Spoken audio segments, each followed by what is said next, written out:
Xbox On. Welcome to Xbox On, a podcast with one host about one console, Xbox. I'm said host Jesse DeRosa, and on today's episode, we'll be talking about the latest Xbox news for the week of August 22nd, 2024, including Xbox came to Gamescom with Indy's release date, new Starfield story content, and finally an update on Towerborne. But not all as well, as there's major controversy surrounding Xbox's next announcement of first-party content coming over to PlayStation. All that and much more coming right up.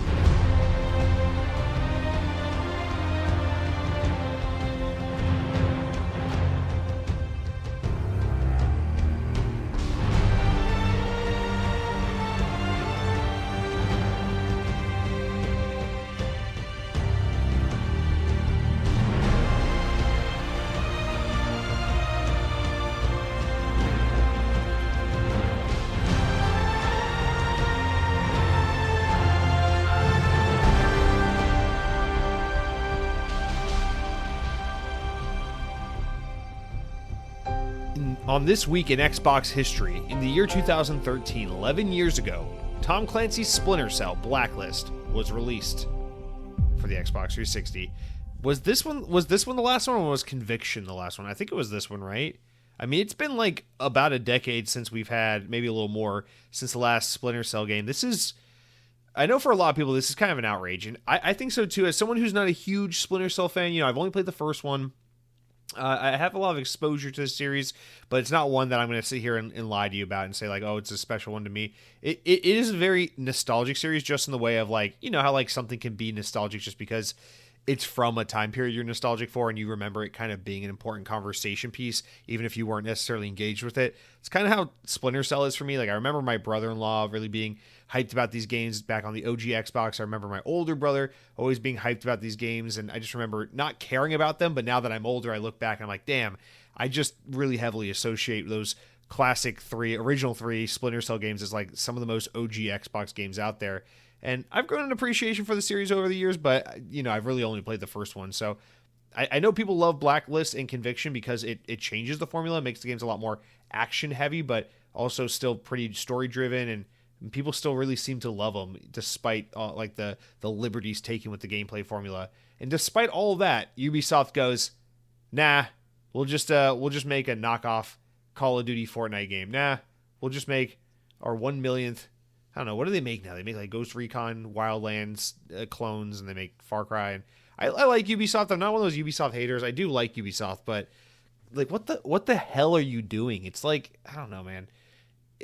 I feel like Splinter Cell is to Ubisoft more or less like what like Legend of Zelda or Mario is to Nintendo, or like Halo or Gears of War. It's one of those things, like when I think of Ubisoft IP, I know Tom Clancy is kind of the IP, and that's the weird thing, but I don't know. I guess nowadays you think of Far Cry, but historically I feel like for Ubisoft it's like Rayman and Splinter Cell. Maybe nowadays you think of like Watch Dogs and obviously Assassin's Creed and Prince of Persia, but I don't know. If Nintendo's like core echelon of characters is like Mario, Luigi, Zelda, Link, fucking Donkey Kong, and Samus and Star Fox, it's like in Ubisoft's banner, their roster of characters, I feel like Sam Fisher's one of those guys. It's like, what the fuck are you doing? You have this character, people love him. You have this game series, people love it. You even represented in that new free-to-play first-person shooter you just put out, but you refuse to make a new Splinter Cell game. What's going on? Ubisoft, please talk to me. Tell me what's going on. Anyway, guys, welcome to Xbox On, episode 273. Mike Clark writes in and says, great show as always, Jesse. Fingers crossed that work takes a chill pill so you can snag some more me time after all. That's the real MVP in life. Thank you, Mike Clark. I hope so too. This is not that week, however. We both have a big show to get to, and I have a lot of work stuff that is having me record an hour and a half later than I normally would. So unfortunately, it's not where we're at yet. But that we're not going to let that sour our mood today, because Gamescom is happening, baby. I'll be completely honest with you. I have taken a stance now where I'm just kind of tuning out of some of these gaming events because they're just so boring now. And I'm glad I did that this year, because I'm enjoying Gamescom so much from the point of view of, like, I didn't tune into Opening Night Live. I didn't tune into any of these like daytime streams or anything like that. It's just at the end of my busy work day where I don't have time to even look at my phone. I'm just like, let me catch up on all the news I missed. Scroll through VGC, scroll through Pure Xbox, scroll through Windows Central, scroll through Twitter or whatever, Threads. I'm just like, oh, here's all the interesting video game shit that happened today. This is like kind of so much better than watching a 3-hour live stream where 75% of the content makes me want to hurt myself and I have to watch some Kim Jong and freaking, I don't know, Ted Bundy commercial for a mobile game that I'll never ever play that looks nothing like what they're showing in this 4.5-minute trailer. It's great. So needless to say, I'm excited about Gamescom because I've only been following up with the news that I'm even remotely interested in. So it's like all good shit for me. That new Sonic Generations trailer, we don't got to talk about in the news this week, but boy, does it look good. I'm very excited for that shadow stuff they're doing there. Anyway, guys, let's just get started. We got so much to talk about. Starting off, no notable game releases, none of that stuff. Let's just get right into our mildly amusing stories this week. Speaking of opening night live, speaking of Gamescom, let's talk about Dragon Age Dreadwolf. I put this at the top because it's important, but there's not much to say here. It's really just a release date. EA and BioWare have put out a release date for the upcoming Dragon Age The Veilguard. It's so crazy because for the longest time we knew this game was in development, and then all in the past couple months, it's like finally they're showing it, finally they're talking about it, and finally it's coming out. It's coming out October 31st. They're releasing this motherfucker on Halloween Day. What a ballsy ass move. That's like for culturally for like my people, that's like dropping a video game or a movie on Christmas Day. It's like you got some fucking balls thinking you can share the spotlight with baby Jesus. That's how I feel about Halloween. What the hell are we doing here, man? But I don't know. I could think of less appropriate games for Halloween night than Dragon Age, although this is certainly a game I will not be playing on Halloween night. But anyway, it's cool. This game has an imminent release date. Clearly, they've been sitting on this one for a while. They were trying to, you can tell very much what EA is trying to do is position this game to do as well as it can possibly do. They're trying to say, how do we get out of Call of Duty's way enough? How do we get out of Indiana Jones' way enough? How do we get out, what are the big games? What are the release dates? And how can we strategically plan around it? Honestly, I think considering all the factors, they still fucked up greatly because October 31st is, well, let's look at a calendar here. October 31st is like 5 days after Black Ops 6 comes out. Not to say there's maybe that much overlap between someone who's jonesing for Black Ops 6 versus Dragon Age The Veilguard, but I mean, these are two big AAA games that draw heavily from nostalgic Xbox 360 era gamers. So, I mean, I don't know. In 2010 when Black Ops came out, in 2012 when Black Ops 2 came out, there were also big Dragon Age Origins and Dragon Age 2 fans around those years. So it's reasonable to believe that you are pitting this game against these two games against each other, and you don't go up against Call of Duty. That's just the rule of thumb. Speaking of which, I think Sonic's going up against Call of Duty day and date. So fucking let's pray for Call of Duty that it can survive Sonic's massive wrath. Anyway, let's stop talking about that. I don't really give a shit about the Veilguard. I wanted to be excited about this game. Every time Dragon Age happens, I always want to be into it. But, it never works for me. This one looks very different from the other ones, but also just enough like the other ones that I know I don't want to play it. But I'm happy for you Dragon Age fans. I really hope BioWare can just get a win out of this. Honestly, that's my biggest hope for this game, is that at least critically it does well enough that BioWare can kind of reclaim their legitimacy as a serious and important developer, because it's been a while since these guys have had a win. I hope for them. All right, speaking of people that need a win based on recent failures, Borderlands 4 has been announced, and it's going to be released in 2025. So next year we'll get a Borderlands 4. The game was revealed at opening night live with a teaser trailer that shows just about nothing. And they said, quote, the following as pertains to the game.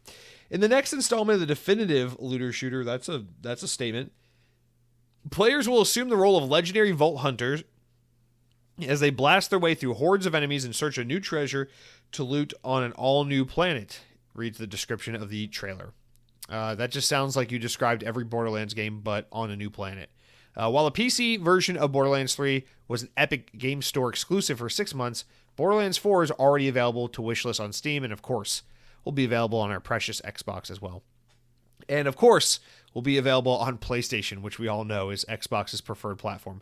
All right, guys, I put these two at the top because these are obviously big deals. These are huge franchises, big player bases.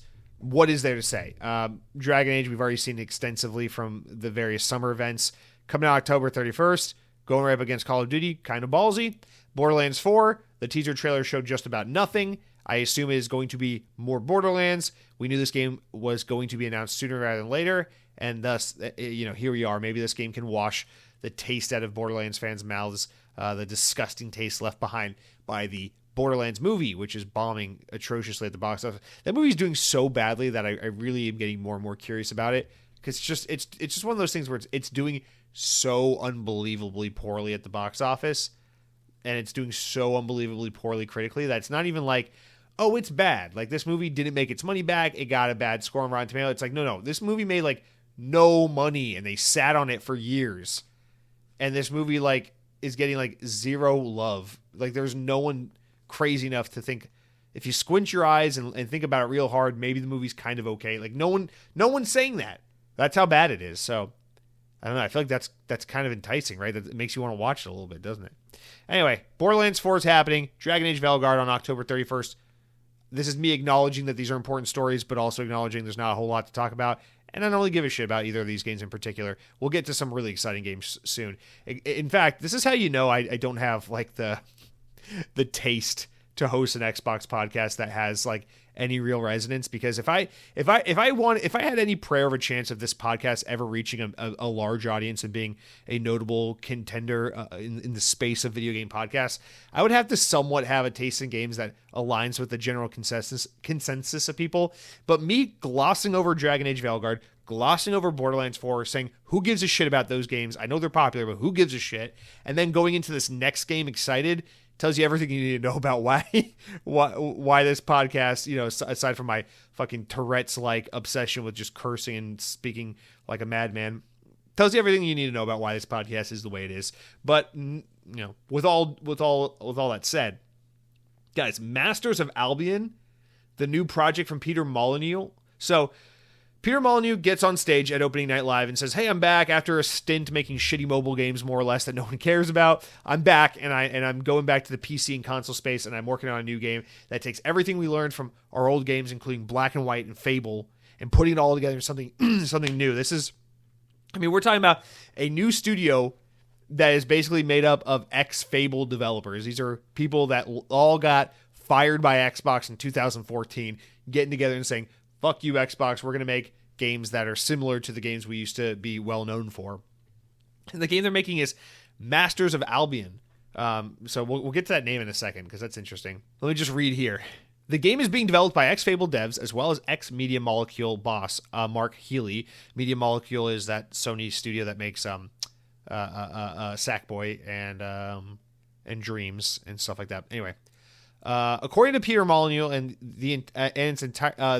the team is entirely staff-funded. The game's announcement trailer can be viewed online, but no release date was given. Not only that, but Peter Molyneux specifically says going back to console and PC, or going back to PC and console from his recent stint in mobile. However, the trailer for the game only shows PC. It says wish list on Steam, but we can assume this game is probably coming to console in the future, if not day and date. The game, which according to Molyneux, let's get into the meat and potatoes of it, right? The game takes elements from all the previous works and is described as an open world god game. They say, quote, navigate your way through intrigue and plot. Reads the game's Steam page. Kings come and go. Lords shake you by the hand and then stab you in the back. And the people work like dogs and are treated no better. Gifted godlike ancient powers, you face an enemy who the likes of which have not been seen in hundreds of years. Magic is returning to the hills and the halls of Albion, threatening to tear down the very foundation of society. Unravel the mystery of the mages, defeat the enemy that lurks in the night, and conquer the sorcery that could kill us all. Speaking during Opening Night Live on Tuesday, Molyneux said that Masters of Albion was a coming home project for the team. He says, after messing around on mobile, this is what I was just talking about. I said, what the hell am I doing? I thought to myself, I need to come back to PC and console. So I looked at Dungeon Keeper, and I've taken some things from Black and White, and I've done the same with Fable. And these are all their previous works. And this is what I am showing tonight. Okay. This game looks amazing. Obviously, I can't audibly describe the trailer to you, but you should absolutely watch it. It looks kind of like Black and White, and then you can go into a third person. So for those who don't know, Black and White is kind of, I guess, like a cult hit or PC cult hit from, I don't know, I played a lot of Black and White too. That's how I'm more familiar with it. I think the first one was late 90s. The second one was early 2000s. Maybe they were both 90s. I'm not sure.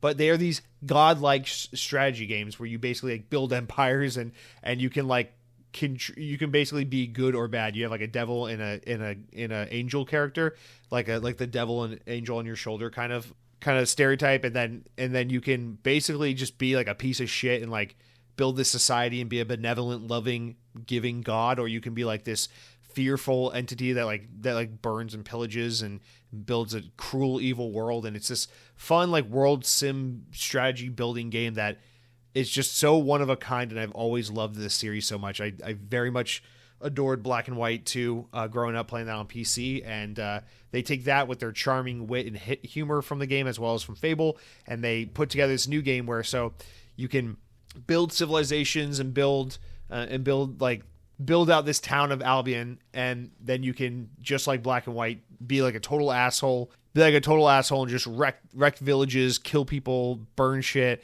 or be benevolent, loving, and help build a society and make people's hopes and desires come through and make a better world. But then you can also, because it's a game with combat and everything as well, you can like build your enemy forces and like attack bases and things like that. But then if you want to take control of one of your lead characters, you can then click on that lead character and then possess them and play them in third person perspective. And then like if they're not doing well, you can abandon them and go to a different character. So it kind of combines like sim RTS strategy type gameplay along with like third person action gameplay. And if you look at this game for 2 seconds, it looks like half Black and White, half Fable crammed into one all new game. It looks really, really special. It just looks like it's going to be charming and silly and ridiculous and very fun.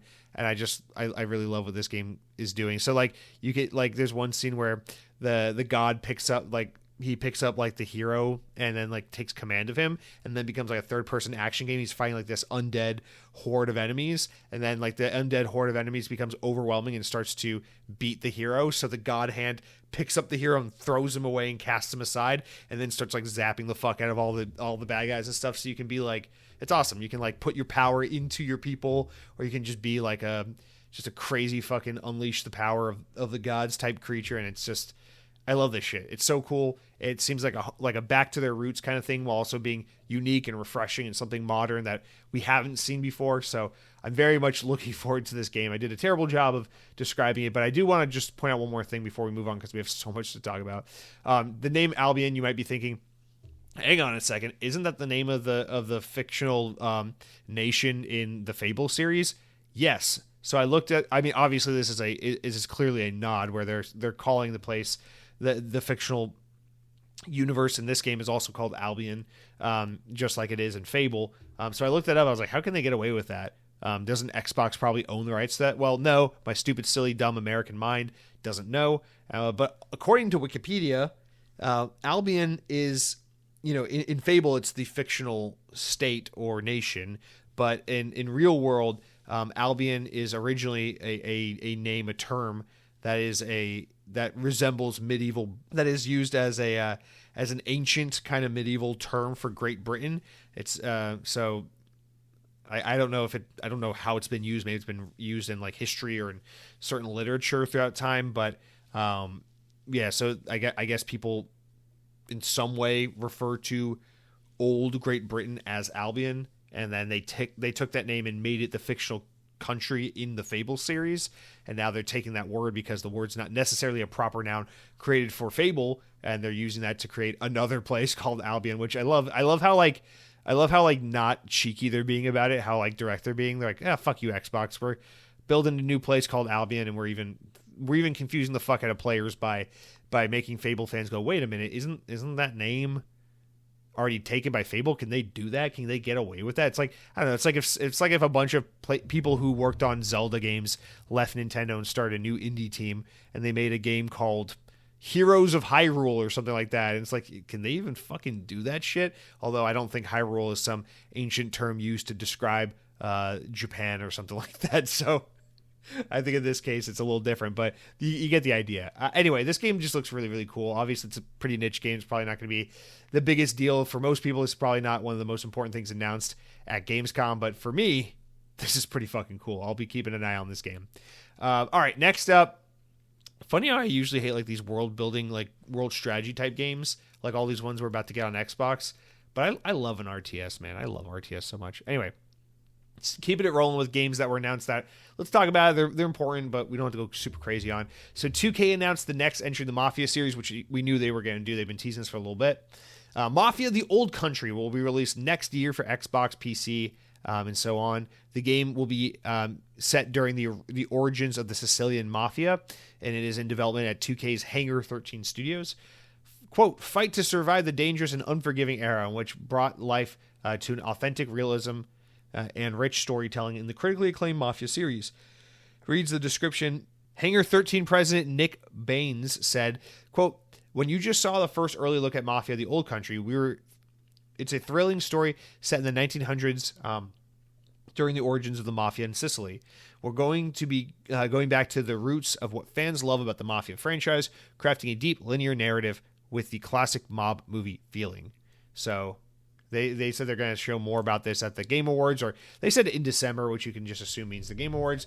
I'm kind of surprised that they're getting another crack at this series because Mafia 3, despite being apparently pretty well liked critically and by those who played it, didn't do all that well. So it's good to see that they're getting another crack at this series. I think that's a cool place to take it, to move it forward, especially because Mafia 3 had a pretty unique and interesting setting and time and characters roster. So for them to try and top that, be like, okay, we did something really cool, really unique last time. How can we top that or try to do something similarly unique like that? I think this is pretty cool. It's not just another like you're in New York and you wear a fucking top hat and you eat meatballs and your name's Giovanni and everyone is fucking eating bagels all the time. I appreciate that they're doing something different here. So that's nice. Not going to play this game, just like the first few games we talked about. Important announcement, means a lot to someone out there. Next. Dying Light, I almost said Dying Light 2. Dying Light The Beast was then announced from Techland. The game will feature 20-hour plus content. That must mean like a 7-hour story with 13 extra hours of additional content, and feature Kyle Crane, the protagonist from the first Dying Light game, according to the announcement. Techland also announced the return of voice actor Roger Craig Smith to the role of Kyle Crane. Let me just stop for a second, and for those who don't know, let me tell you a little something. Roger Craig Smith is also the voice actor that plays Sonic the Hedgehog in the video games, just so you're all aware. That's fucking funny. He's the guy from Dying Light, but he's also Sonic the Hedgehog. Anyway, quote, stepping back into Kyle Crane's shoes feels like a reunion with an old friend, said Roger Craig Smith, and even though he's gone through a terrible time, there's still plenty of legendary hero left in him. Dying Light The Beast is a thrilling standalone zombie adventure set in a tightly crafted rural region, reads the description of the game. Play as Kyle Crane, a legendary hero who breaks free after a year of brutal experiments. Now you must realize there's more at stake than just revenge. According to Dying Light developer Techland, The Beast initially began as story DLC for Dying Light 2. However, according to the press release, after 2 years of work, the size and scope has changed so much that it's a standalone, self-contained experience. So this will probably just be some like kind of download, like spin-off type game. I think this game looks awesome. It looks like all these experiments turned him into some kind of like wolf type creature thing where he can go crazy and howl and jump far and shit. I don't know what the hell's happening here, but this looks fun. Dying Light 2 is on that short list of like backlog games for me. But I loved the first Dying Light, and this looks like a really nice bite-sized way to get back in. And man, this looked really good. So excited to see more about this. They didn't really say anything about pricing or release date at all. So we'll just have to stay tuned and learn more when we learn more. Although I assume this is probably a 2025 project. But yeah, that was one of those like fun little unexpected announcements that, kind of like Wolfenstein: The Old Blood. There was the New Order and the New Colossus, but in the middle there's that little interstitial standalone one, the New Blood or whatever. And I feel like this is kind of like similar to that. Next up, this is a huge one for Xbox. This is another one of those I don't give a shit, but this is very important for Xbox. Genshin Impact is officially coming to Series X and S on November 20th. Developer MiHoYo has announced the anime-style open-world game, which is monetized through gacha mechanics, first launched on PC, mobile, and then PlayStation back in 2020. While Sony doesn't own the Genshin Impact IP, it did partner with MiHoYo earlier in the game's development and assisted in bringing it to market. It's understood that the game makes the majority of its money on mobile platforms, but the game is regularly at the top of the most free-to-play games on PlayStation, so needless to say, this is a big get, at the very least, for Xbox. So I view kind of like how PlayStation is just now. I think earlier this year, PlayStation just got Roblox after many, many years of it only being on Xbox as far as home consoles go, which was a huge unintended exclusive hit for Xbox. This is kind of like Xbox's version of that game that's been exclusive on consoles to PlayStation for a long time and has desperately, sorely needed to come to Xbox because there's a lot of money to be made here. And it's great to see that Xbox is getting this game because, this game is always killing it on PlayStation. Obviously, with the attach rate of, freaking PCs and mobile devices, the 50 million PS5s or the 30 million Xbox Series consoles means nothing compared to the got 8.6 trillion iPhones out there in the world. But it's a huge deal for the platform holder, at least. So for Xbox, pretty nice to have, access now to this Genshin Impact money. So this is going to be a big one for Xbox. Glad to see this kind of stuff. And also it exposes more of that Xbox community to more Eastern style games, which is just needed. Even though I don't like MiHoYo, I don't like Genshin Impact because it's part of that weird kind of like group of like seedy Chinese publishers. It's all kind of like tied to Tencent type shit.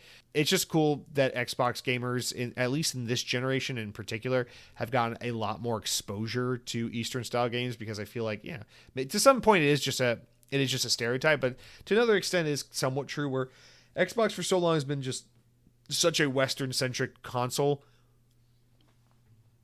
It's cool to watch the player base, the hardcore Xbox community get exposed to more and more stuff outside of the US, I guess. So, I don't know. Whatever. This is a big one for them. I definitely will not be playing this. I will never download this game. Fuck this game. But I'm sure Microsoft are very pleased to be getting this. All right. We got two more, so that's it for like all the big game announcements that we're going to start off with here. All the Xbox specific stuff we're going to save for the main news segment, and then we'll get into some Phil Spencer quotes and things like that. But a couple other things I want to mention. One thing is about Xbox hardware, and then one thing is about Call of Duty before we get into the main news segment. First, starting off with this hardware. From Pure Xbox, to kick off this week's Gamescom live stream, Microsoft has announced when its new Xbox Series S and S consoles will launch later this fall. And pre-orders are now live. The all-new, all-digital white Xbox Series X, the 1 terabyte Xbox Series S, and the Galaxy Black Special Edition of the Xbox Series X all launch on October 15th, with some additional countries to follow on October 29th. So I kind of forgot about these, but so there's 3 consoles. It's that Xbox Series S. It's just the regular Series S, but it has a 1 terabyte hard drive instead of a 500 gigabyte hard drive. You might remember a year ago they did that Xbox Series S with the terabyte hard drive, but it was black. So now it's like the regular Series S, so it's just the same white Xbox Series S, but with a 1 terabyte hard drive like that black model had last year. And that is going to retail for $350 US, so just $50 more than the regular Xbox Series S. When you think about it in that context, $50 more for an additional, $50 more to go from 500 gigs to 1 terabyte is a pretty good deal. But when you consider how often the Xbox Series S can be had for like $250, it's not as good of a deal. I don't know. Use your own judgment on that one. Now, the other two are far more interesting. So the next one is the Xbox Series X, but it's the all digital edition. So it's like most of the digital consoles, it's white instead of black. And it does not have the disk drive. Otherwise, it just looks like a Series X. And this has a 1 terabyte hard drive, just like the other Xbox Series X does, the standard one. And it retails for $450 US. So basically, for $50 less than the regular cost of an Xbox Series X, you get a digital version, so no disk drive, and it's white instead of black. Otherwise, it's just the same old Series X that we've all had since 2020. Again, there have been so many times where you can get Xbox Series X on sale for like $350 or $400 that it's like, use your judgment to determine whether or not losing the hard drive to say $50 off $500 is a good value there, or if maybe you should just wait for one of those inevitable holiday sales because Xbox keeps putting big discounts on these things around the end of the year each year. I don't know. But maybe for someone out there, they're like, hey, I don't want a disk drive. I'm just so adamant about not having a disk drive. Or they're like, hey, black would look terrible in my entertainment center, and I don't want a low-powered console. So the opportunity to have a white Xbox Series X is exactly what I've been waiting for. It's the highest-powered Xbox, and it's the white color that's going to match my entertainment center. I don't fucking know. Someone somewhere out there needs this, I guess. And then finally, and this is the cool one of the three, is the Xbox Series X Galaxy Black Special Edition. So this is a regular Xbox Series X, but it has a 2 terabyte hard drive instead of 1 terabyte hard drive, and it's got this Galaxy Black design to it, where it's got all these like sparkly little fucking fun looking design things on it, and it has like a green base on the bottom of it, and it looks like Stardust is all over it, and the controller has a green back to it, but a black front side. This thing looks awesome. The design of so fucking cool. All black with these green accents. I love this. It is very Xbox. It is very cool. It's very fun. 2 terabytes of storage instead of 1. That's a great console right there. $600, a full $100 more than your regular Series X, which keep in mind, you can probably get your regular Series X on sale. I mean, when you think about it like this, sometimes the Xbox Series X goes on sale for $350. So for $350, you can get a regular Xbox Series X with a disk drive with a terabyte. And then you can just spend like another $100 on Amazon getting one of those 1 terabyte SD card slots, whenever you need it down the road. So from that perspective, it's like, I don't really know about the value, but if you're one of those Xbox fans, it's like, I just need something new and flashy every couple of years. Yeah, by all means, man, this is going to be a sexy looking console. It's kind of unnecessary, especially with more Xbox hardware on the horizon, but I don't know, man. I'm kind of expecting them to talk about like a handheld or something at Gamescom this year. Not Gamescom, at the Game Awards this year. So for them to release this in October and then 2 months later be talking about more hardware, I don't know. Maybe I have to revise my thing about them announcing more hardware this December. I don't know. But I think the recurring theme with all three of these consoles is just like, wow, we didn't need this. This is kind of unnecessary. Like, all these are unnecessary. It's not a slimmer model of the console. They're not significantly cheaper. They're like marginally cheaper. And then one of them's more expensive, but like, what the hell? Like, I don't know. I feel like at this part, it's like you might as well just replace the current models and just have these three, and then just have that Galaxy Black one replace the price point of the original Series X. I don't know. Just, it seems weird. I know inflation and the economy lately have made it harder for Xbox and PlayStation to do pro models and slim models and price cuts in a more permanent fashion, but man, I just feel like this is like kind of not it, you know? But in any case, there's no denying that Galaxy Black color scheme looks so fucking good. Other than that, I don't know. What do you want me to do? Get excited over some more storage options for Xbox? I already have like 5 Xboxes in my house. This is for somebody else. Somebody else get excited about this, please and thank you. All right, lastly, before we get into the big news, talking about Indiana Jones, talking about Phil Spencer, talking about Black Ops 6, all the rest, just want to touch on this one thing real quick. So, creators of an eagerly anticipated mod for Call of Duty Modern Warfare Remaster say that they've been made to cancel it by Activision. So, from VGC, H2M is a mod for Modern Warfare Remaster that was set to be released on Friday, as promises a refreshed take on the multiplayer portion of the original Modern Warfare 2 game. The mod was set to feature over 50 maps and would also include an updated progression system, as well as new attachments and camos that weren't featured in the original game. Modern Warfare 2's original suite of kill streaks were also being included as part of the mod. However, in a short statement on Twitter, just 5 hours after posting a trailer hyping up the release, the mod creators have announced that the release has been canceled. Quote, "Today our team members received a cease and desist order on behalf of Activision Publishing in relation to the H2M mod project," it wrote. "We are complying with our order and shutting down all operations immediately and permanently. The mod, which was to require the base game of Call of Duty Modern Warfare Remastered, was gathering so much hype that it made the game shoot up to the top of the sales charts on Steam, going as high as 4th place. The mod was set to combine maps that were already included in Modern Warfare Remastered alongside Modern Warfare 2 maps that the modders had brought forward to the original game." So, I saw a lot of people getting hyped about this. I saw all the Call of Duty YouTubers I still follow, but haven't watched any videos from in a year, blowing up, posting like crazy. I saw this all over Twitter. It's a little confusing because traditionally Microsoft has been so like pro community and typically you would think that Microsoft would be like, yeah, turn a blind eye. I don't care. You guys have fun, mod the fuck out of this game, enjoy that, right? But Activision's historically been very much like, don't you fucking dare. We're like Western Nintendo. Touch one of our games and we will ban you. We will kill you. We will send the feds after you. We'll do whatever we got to do. And it got me to thinking, how weird is it that Xbox, which is typically historically been pretty neutral on these kinds of things and pretty big on like game preservation, pretty big on community engagement, and companies like 343 and before them Bungie were always big on like community support, community events, like mods and fun gimmicky goofy things and broken mechanics and Halo games, and like shining light on that and bringing that stuff to fruition. But overall, Microsoft and Xbox have always been kind of a neutral player in that space. However, they acquired Bethesda, which is a company that's always been pretty much pro mod, to the point where they're like, hey, we'll put up a mod storefront in Fallout and Skyrim so that people can do more modding. And then they acquired Activision, who are like Nazis when it comes to this shit. They're like, modern gaming will fucking kill you.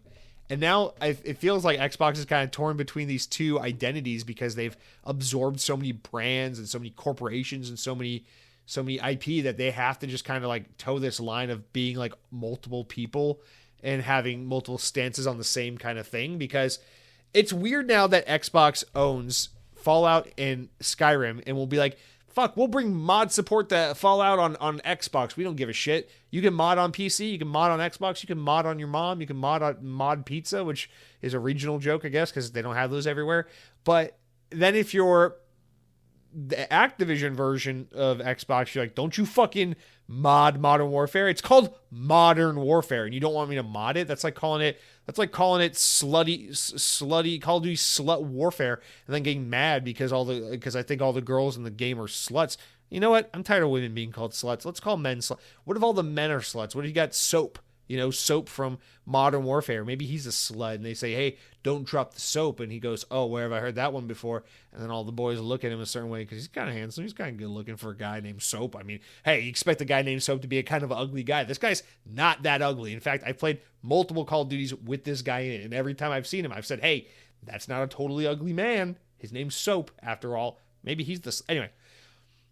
So now you're torn between being the Xbox that's like gaming preservation, community features, catering to the needs of the players. Halo's got fun, goofy mods and crazy wackadoo modes, and being like, oh, also we're leaning further into that because now that we're with Bethesda, mod support for Fallout and Skyrim on all platforms, even PlayStation. Fuck you, Sony. And then also being like, oh, but by the way, if it's an Activision game, which we also own, fuck modding, fuck community support, cease and desist. We'll kill you. We'll find out where you live. It's like a lot of mixed signals and mixed messaging. Now, I assume, and when I say I assume, it's pretty well understood. Activision's being run by Activision people kind of in a certain way. It's not... Phil Spencer isn't all hands-on at Activision. Like, we got to run this Matt Booty's here. We're going to run this just the way we run Undead Labs and stuff. It's like, of course, the Xbox leadership is running and in charge of and overseeing Activision, but I assume, especially this early into this ownership period, there is a lot of Xbox leadership deferring to the expertise of the leftover Activision administration, who knows how things operated before Microsoft acquired them as a publishing entity. So you can assume that a lot of Activision's operations in the time since Xbox has acquired them have been very much business as usual. You guys know what you're doing. Let us learn from you and try to be hands off because we want to learn how to make the Call of Duty money printing machine work and not get a paper jam kind of thing. You know what I mean? So I assume this has less to do with Xbox suddenly becoming turncoat and saying, fuck the community, fuck the modders, we hate you. And it's probably more of them saying, this is how you handle these kinds of things? Okay. And why do you handle them that way?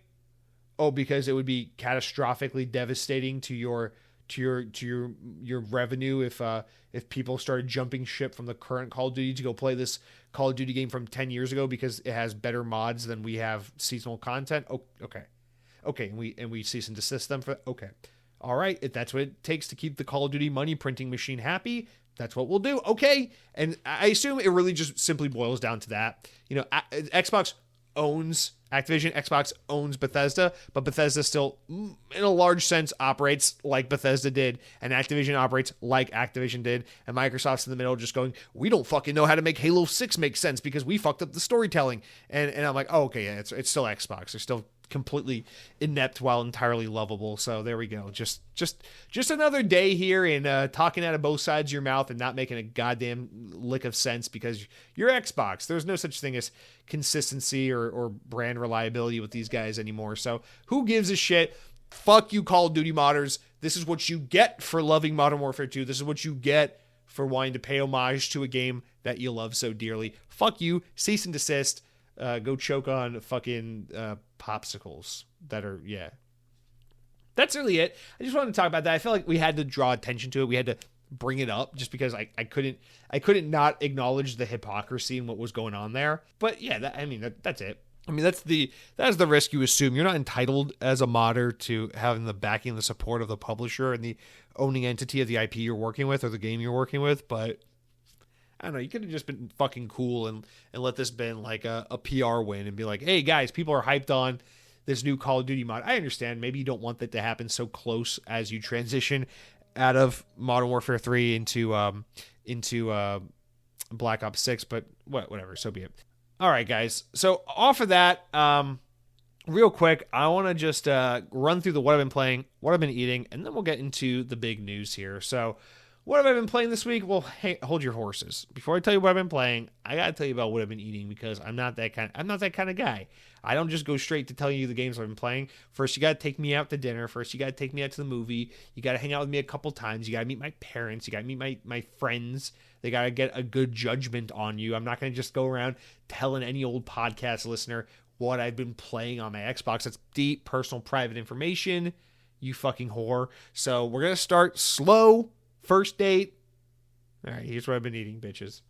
All right, this is how I know I miss Georgia. This is how I know it's been a while. I miss home. So, I don't know. I feel like if you live anywhere, you see this now. I used to feel like this was like a thing. It's like, oh, they probably have these all over like California, New York and stuff. But, then they came to like secondary cities in the U.S. like Atlanta or like Dallas or Houston or something like that, right? But I feel like everywhere has. You could go to like you could go to like a Charlotte, North Carolina and find a place like what I'm about to talk about. You could probably go to a fucking Little Rock and see this shit. I don't know. These things are everywhere, but they've been around for, I hesitate to call them new, but like these kind of like hipster, like gentrified feeling, like food halls that they have like in more urban environments. You know what I mean?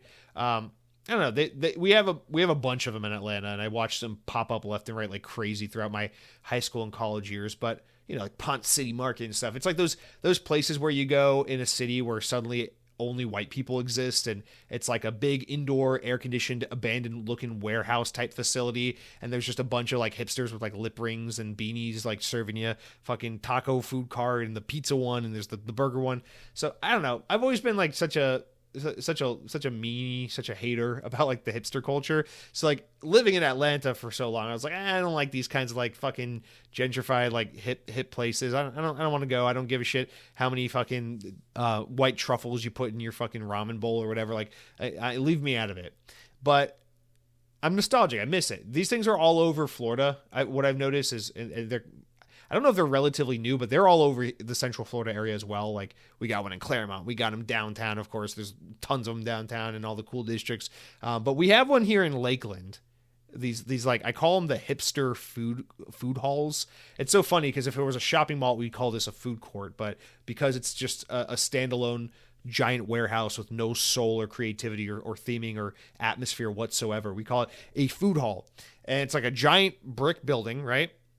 And you go there, you park there because it's America. We don't have public transportation. We don't have like natural flow of a city where you go from one place to another. It's like you drive out of your way to get to this place. You park there, you walk inside this giant building, and they'll have just, again, it's like a mall food court. They'll just have a series of food stalls. So the one we went to was in Lakeland, Florida, because I don't know why we live so close to Lakeland, Florida, and somehow are considered part of the greater Orlando area. This makes no sense to me. But we went to this food hall called The Joinery.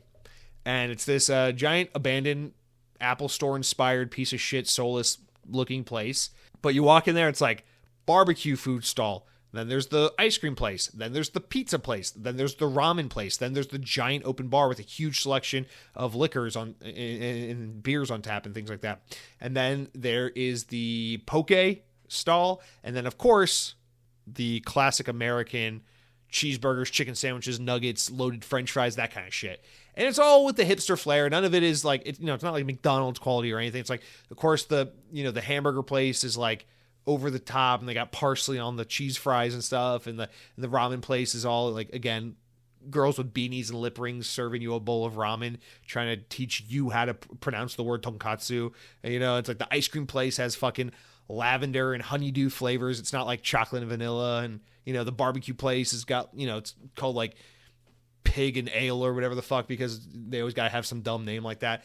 But we went to this place because I was just kind of feeling it. I'm just kind of feeling homesick. I'm just like, I want something that just makes me feel like I'm in fucking trashy hipster Atlanta. And we went to this place called The Joinery, and boy, did it do the trick. But I gotta get props. I like to rag on these things. Generally, you go to these places, say what you will about the atmosphere, say what you will about the fact that it just looks like an abandoned warehouse with an air conditioning unit trying to barely keep people on life support. Food's usually pretty good at these places. Food's good. Price is a little high. Food's good, though. And this place was no exception. The food was very good. We tried the ice cream place and we tried the ramen place.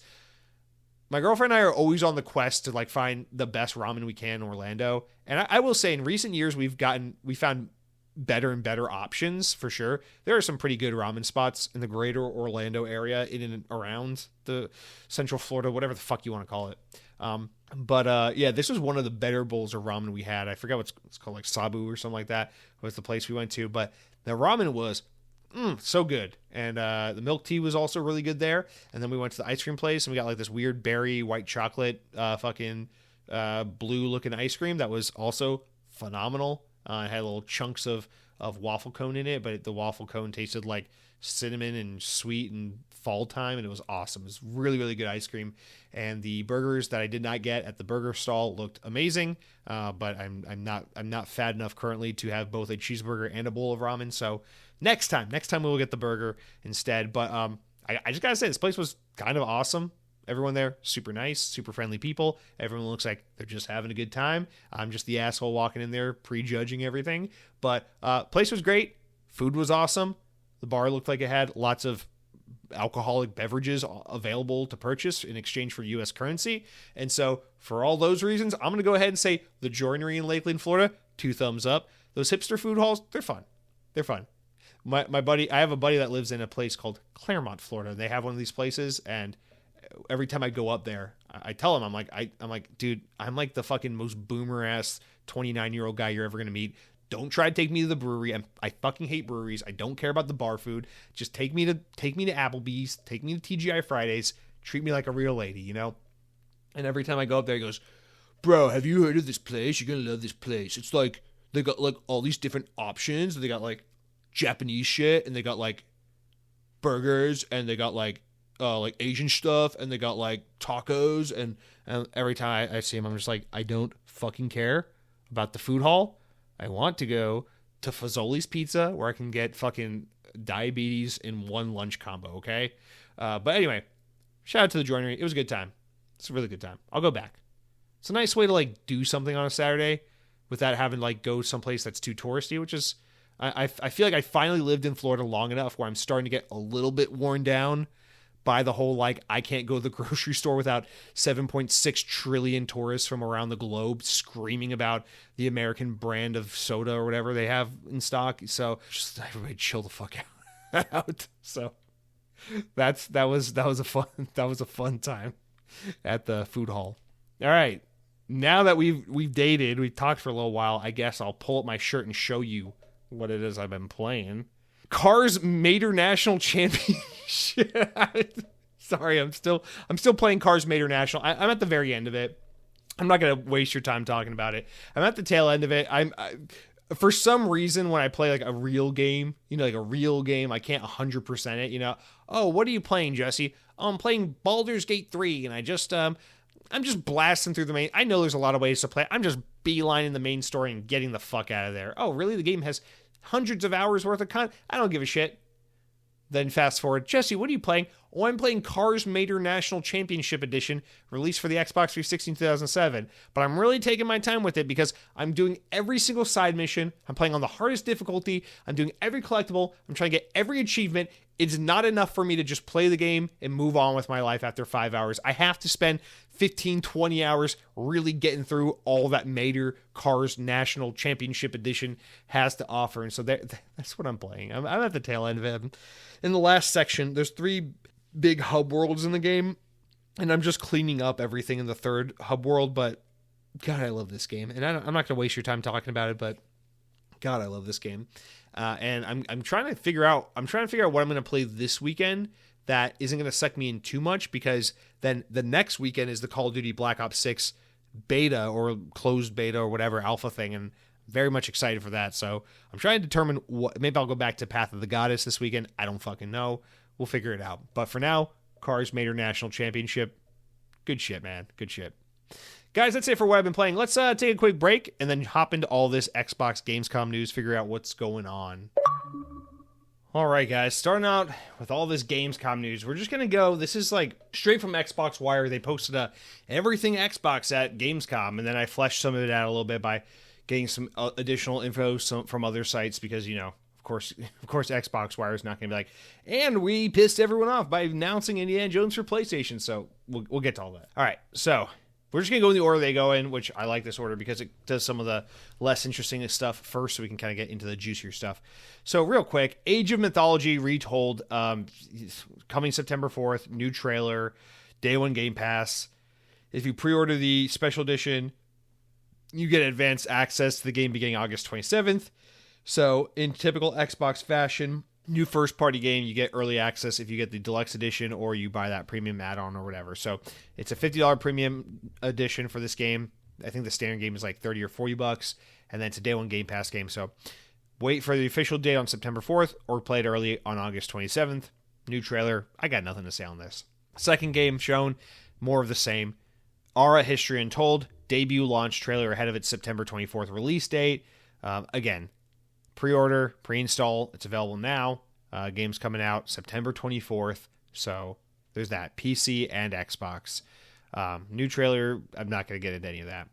That being said, although I do have to say, just for Age of Mythology, I'm not an Age of Empires guy, but Age of Mythology looks like the one I would play if I had to play one of those. So for what it's worth, it looks good. I just know it's not for me.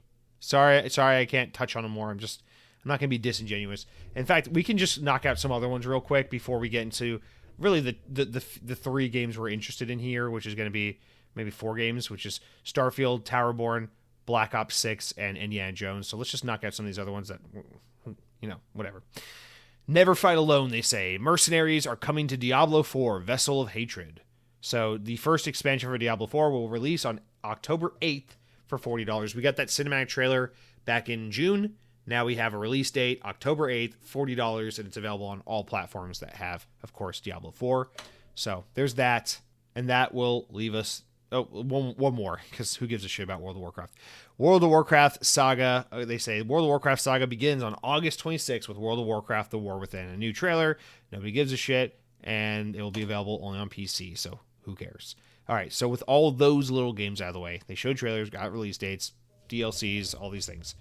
Now we get into the meat potatoes. Let's start off with Call of Duty Black Ops 6, and then we can talk about Towerborne, and then we can talk about Starfield, and then we can talk about Indiana Jones last, because Indiana Jones is going to spring us into the Phil Spencer stuff, and there's a comment we got a whole lot to get into here. So starting off with Black Ops 6.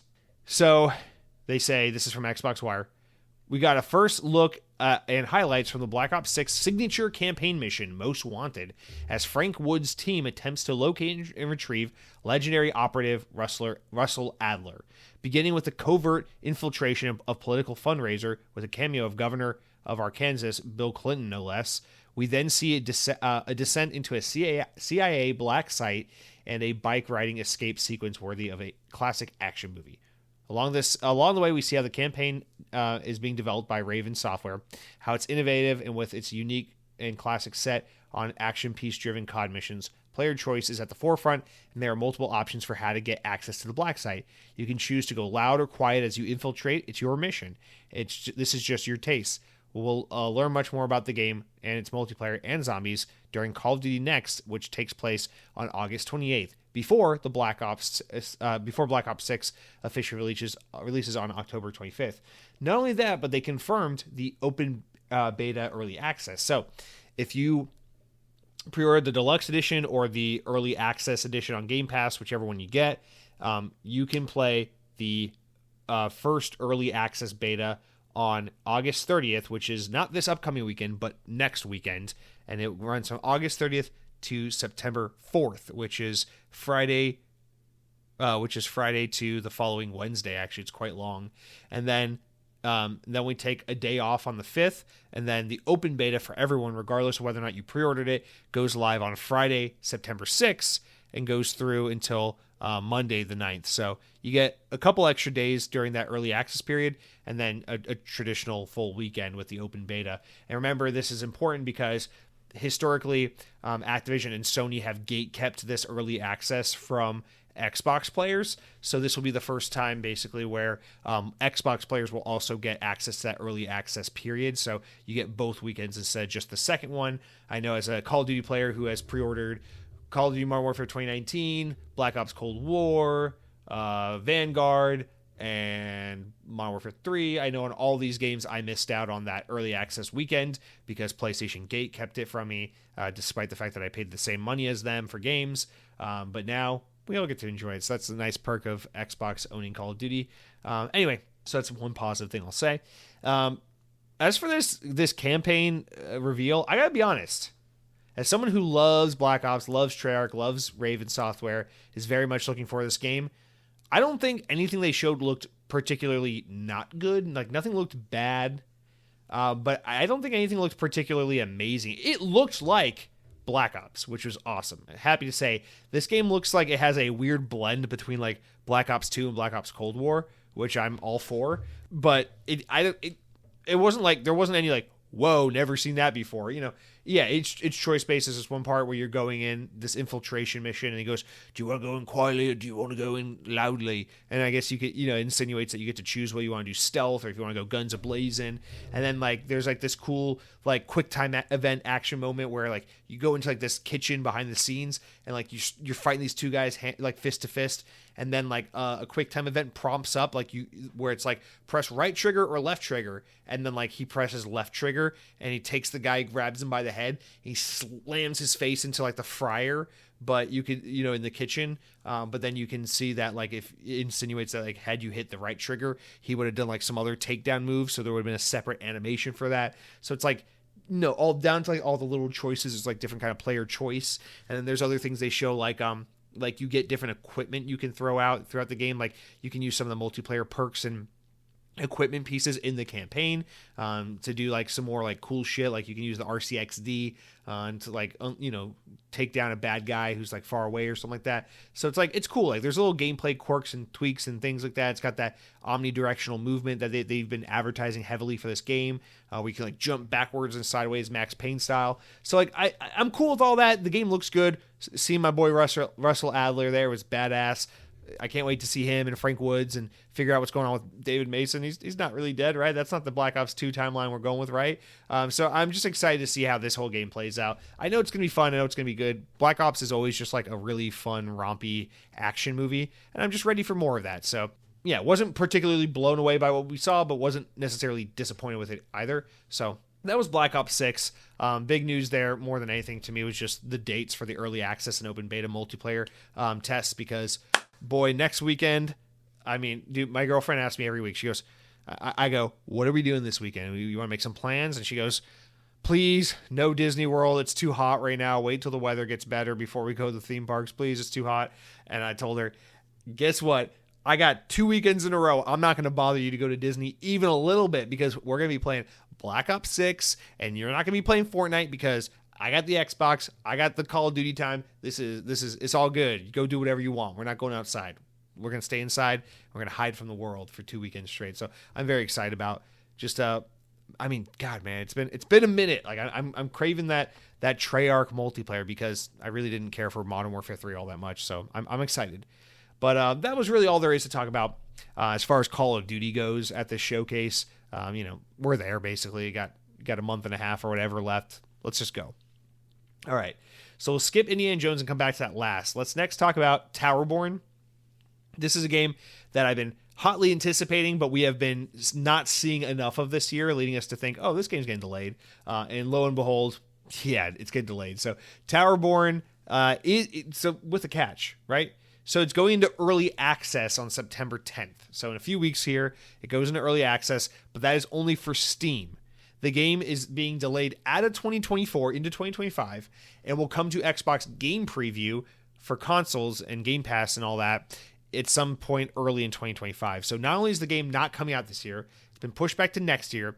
And when it comes out next year, it will be in preview mode, and it will come out to PC this year in preview mode. So that's a huge disappointing, like kicking the balls for me, because I don't want to do game preview. I'm not a fan of game preview stuff. I want to just play the real game when it's done and ready to come out. I don't know. I just wish this game had more of like an official launch and more of a marketing punch behind it, but it doesn't seem like that's the game it's going to be.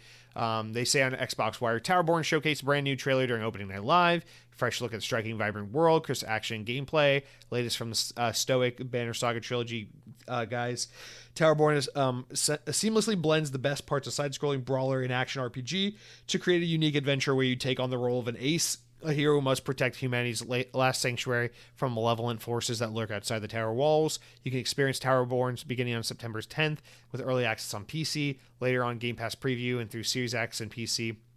Windows PC, and through Game Pass in early 2025, blah, blah, blah. So just reciting all the same shit. They also said when the game comes out, it will be free to play. Apparently this game's going to be free to play. So I'm a little intrigued by that. I don't know. I'm excited about this game because it's like, what if Castle Crashers, but in modern game fashion, where it has to have RPG and live service elements to it as well. And this game looks like a really fun version of that, and I'm just really excited to get my hands on it and feel the moment-to-moment gameplay in the combat. And if it feels as good as it looks, I feel like this is a game I'm gonna have quite a bit of fun with. This is gonna be one of those rare games where I will go out of my way to assemble a team of people to play it with, because I will want to experience this game the way it is intended to be experienced. And there are very few multiplayer games these days that resonate with me enough that inspire me enough to want to actually do this kind of stuff. So I'm very excited for that. So Towerborne, I'm disappointed that you're not coming out in a more official state. The delay I can live with, but the nature of your release is kind of disappointing to me. But still, this game looks so good. Every time we see it, which isn't very often, I'm always very impressed with it. And so I will continue to be excited about this game, just with tempered expectations about how and when I'll play it because of its weird release. I feel like when games go into early access, they never have an official launch. It's just one of those things where like 3 years later, you're like, hey, did that game ever come out? It's like, yeah, it was in early access. It came out like 8 months ago. And you're like, how the fuck would I know? You know? Because by that point, everyone's already played it. All the hype is gone. Ugh, I hate it. Anyway, that's Towerborne. And then let's jump into Starfield real quick. And then after Starfield, we'll get into the one we're all really excited about, Indiana Jones. Okay. So Starfield, this is good. This was a good one. So they show Shattered Space gets a release date, September 30th, which is fucking miserable that it's... Oh, wait, what am I saying? September 30th. That's great. That's great, actually. It's a month before Call of Duty. It's 2 months before Indiana Jones. If we're talking about Xbox's first-party output for this year, now that Avowed's been delayed, this is good. You get like a full month with Starfield DLC. Then you get like 2 months to go fucking hog wild on Black Ops 6 multiplayer and zombies. And then in December, you get your Indiana Jones. Well, not really 2 months. It's like more like a month and a half with Call of Duty. But anyway, you get the idea. It's a really good, really well spaced out, this Starfield, Call of Duty, Indiana Jones 1, 2, 3 punch we're getting here. So anyway, first Starfield. To the people of the settled systems, House of Varun is a mystery. Some call them fanatics, zealots even. They seem violent aggressors, but there's so much more to this secret faction. In Shattered Space, the first major expansion in Starfield, you will visit the homeworld of House Varun, hear their story, and make choices that will determine their future. Shattered Space launches on September 30th.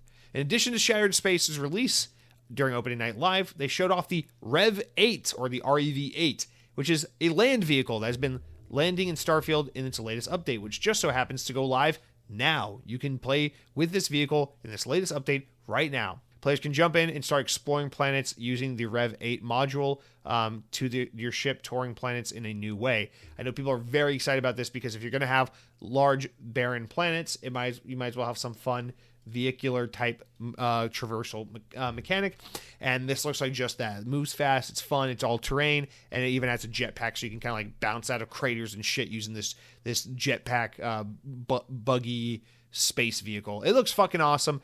I can't wait, man. I loved Starfield so much last year, and this trailer just reminded me of just how special Starfield was. In fact, maybe that's what I'll play this weekend as I transition out of cars, just kind of whetting my appetite as I get ready for this Black Ops 6 beta.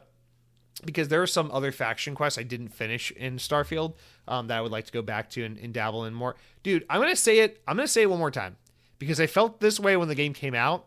And I especially feel this way now that it's getting all this content, getting even better, and people are starting to come around to it a little bit. Starfield is so fucking good. I know I was super, super late to the party on Fallout and Elder Scrolls, but I'm saying this now.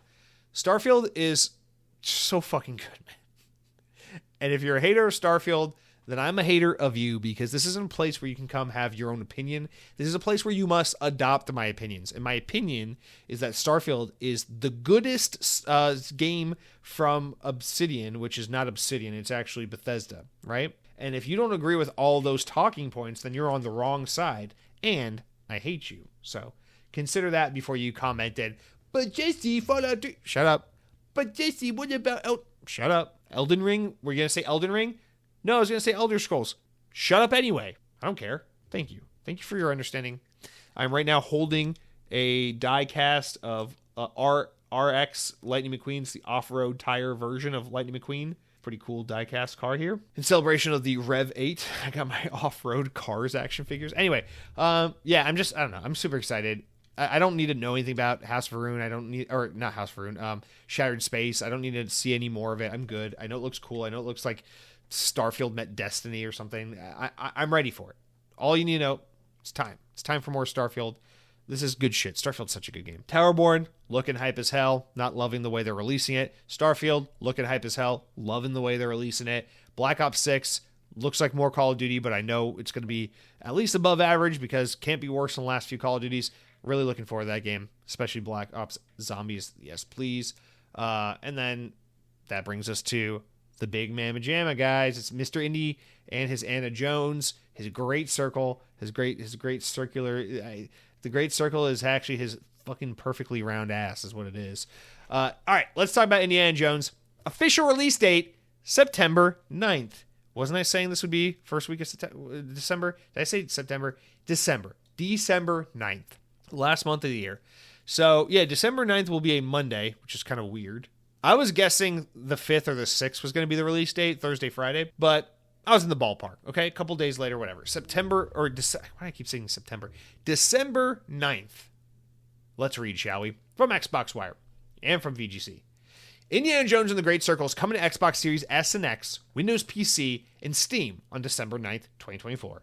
Step into the shoes of the legendary archaeologist as he sets off for his latest global adventure.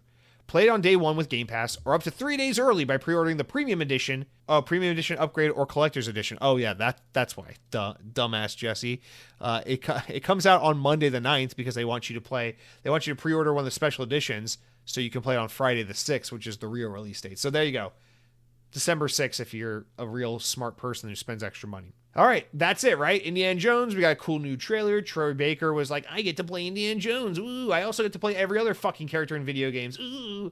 And they gave us a release date, and we're excited, and the game looks great, right? That's it? Oh, wait, what's this? The game will then be coming to PlayStation 5 in the spring of 2025. Quote, we want everyone to be able to enjoy this adventure, said game director Jörg Gustafsson. God damn you for being Europe. You're not even European. You're just Europe. You're just the whole fucking continent now. All right. He says, that is why we are delighted to bring Indiana Jones and the Great Circle to PlayStation 5 players next spring.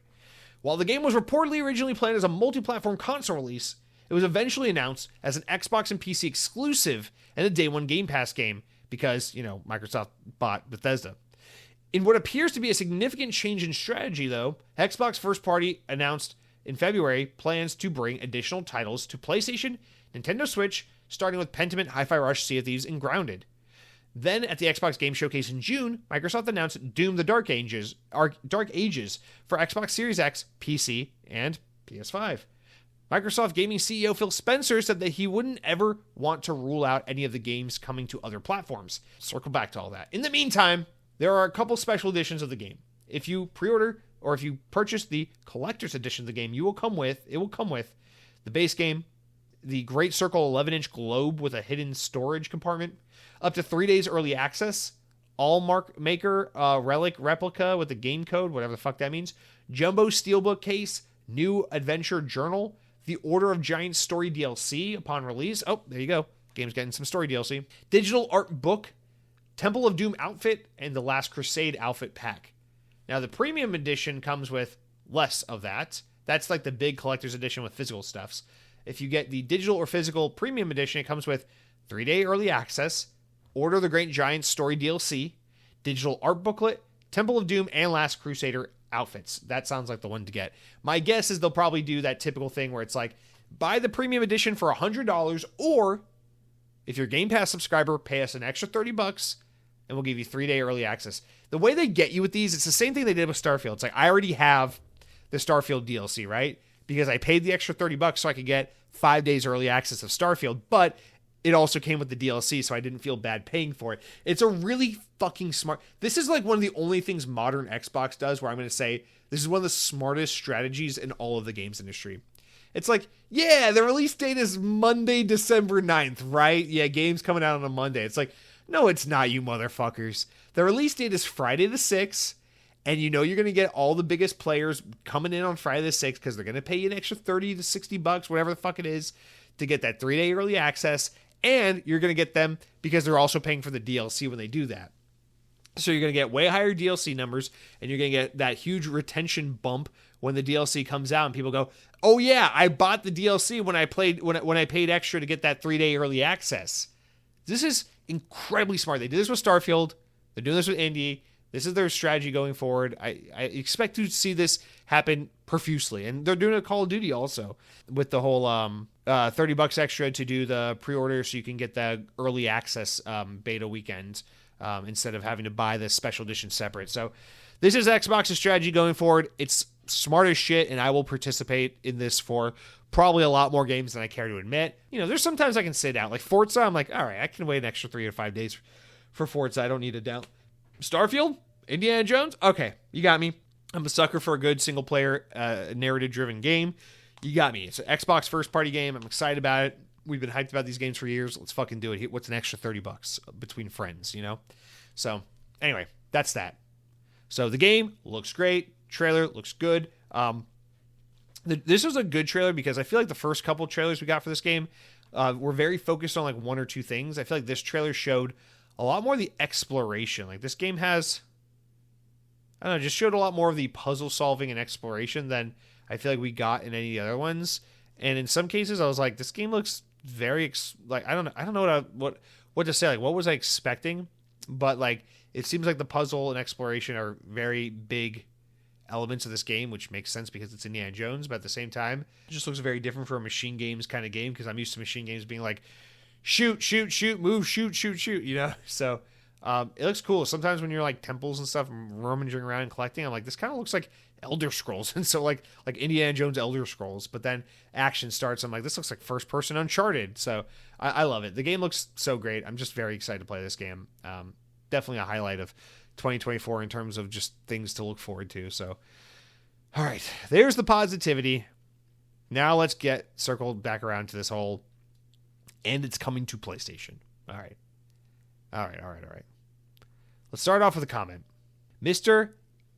Eli De Silva writes in and says, "So I just watched the 3-hour opening night live Gamescom, and overall, it was a pretty good show.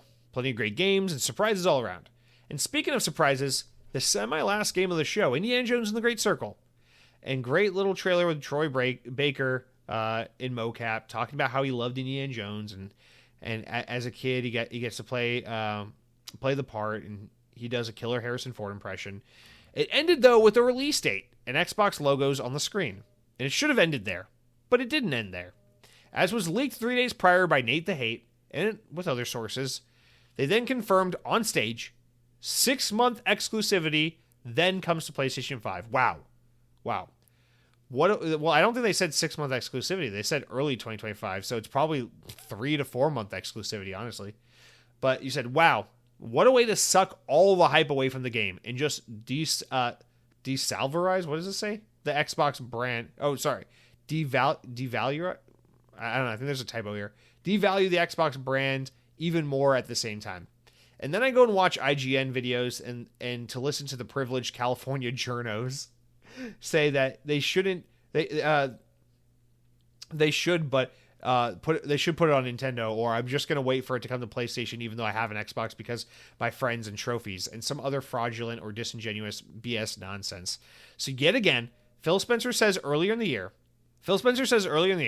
it's only 4 games. It's not Starfield and Indiana Jones. Cut to now. Wow, Phil is full of shit. Confirmed day one, so just confirms it. Nothing is really exclusive on Xbox. It's only a matter of time. They had a great Xbox showcase months ago. Said that they'd have killer Gamescom, and then they decided to shoot themselves in the foot on stage. I honestly have no idea what Xbox leadership in marketing are thinking at this point. Does this show that Satya Nadella is calling the shots and it's all just about money? I said in my last comment with Arcane and Tango, which was good that they're not closed anymore, thank God. But I'd still be optimistic and still play my Xbox, which I love. But my God, fucking Microsoft. Xbox Phil Spencer. Get your shit together. If you want to be a third party, just fucking say it. Lying until the last second is killing the brand. Such a great machine doesn't deserve this kind of PR. Well, Final Fantasy 16 might come to Xbox finally, so at least there's that. Sounds like a fair trade. Love the podcast as always, Jesse. Keep up the great work, and much love to Florida from Rio. Thank you so much, Eli, for writing in. I appreciate it. I agree with a lot of what you're saying here. I disagree with some of your points, but I agree with a lot of what you're saying. But I think overall, your comment really nicely sums up, I think, a lot of the sentiment among the hardcore Xbox, which is why we needed to read this comment here and talk about it in conjunction with the story rather than save it for the end of the show, because I understand. I hope you're not mad with me, but if I'm just being honest, I feel like I fall somewhere in between how people like you feel and how the California super fragilistic California expeditious, whatever, privileged journo IGN people have to say on it. Because I am of two minds. On the most personal, socially libertarian, laissez-faire, live and let live kind of level of things, I want as many people as possible to have access to all the good things, you know? I love Disney World. Epcot is my favorite place in the whole world. I wish it didn't cost $150 goddamn dollars in a trip to Orlando, Florida to get there, because I love that place so much. I wish everyone in the world could enjoy and appreciate the things I find so special about Epcot, but I realize getting to go there is an absolute privilege, or you just have to be lucky enough to live down the street and have a friend that works there. But nonetheless, for most people in the world, it is a privilege and an honor to get to go to a place like Epcot, right? It's kind of like that with video games. It's like, it is such a luxury to get to play video games and to get to have access to certain content. You are by no means entitled to access, but in a world where we love Xbox video games, we love the Xbox brand, we love Halo and Gears of War and Forza and all the newer IP and all the older IP that have been left behind and everything in between. As fans of this content, shouldn't we want for anyone and everyone to have access to this content? I understand you could say, well, you do have access. Buy a fucking Xbox and you can find out how great Gears of War 5 actually was, and that everyone who doesn't love Gears of War 5 is just really stupid and has stupid brain inside their head. I get it. And yeah, you could say that, but the thing is, people have to make decisions, okay? A lot of people can only afford one console, or they don't have the time and the justification to be all over the place, to be on all the platforms. So in a way, opening things up so that more people can experience something is great. I want people to have lower barrier of entry for things that are great, because everyone deserves access to good shit and to have the opportunity to experience fun things and have a good time. And I want everyone to prosper and be happy and just, yeah, it's cool, right?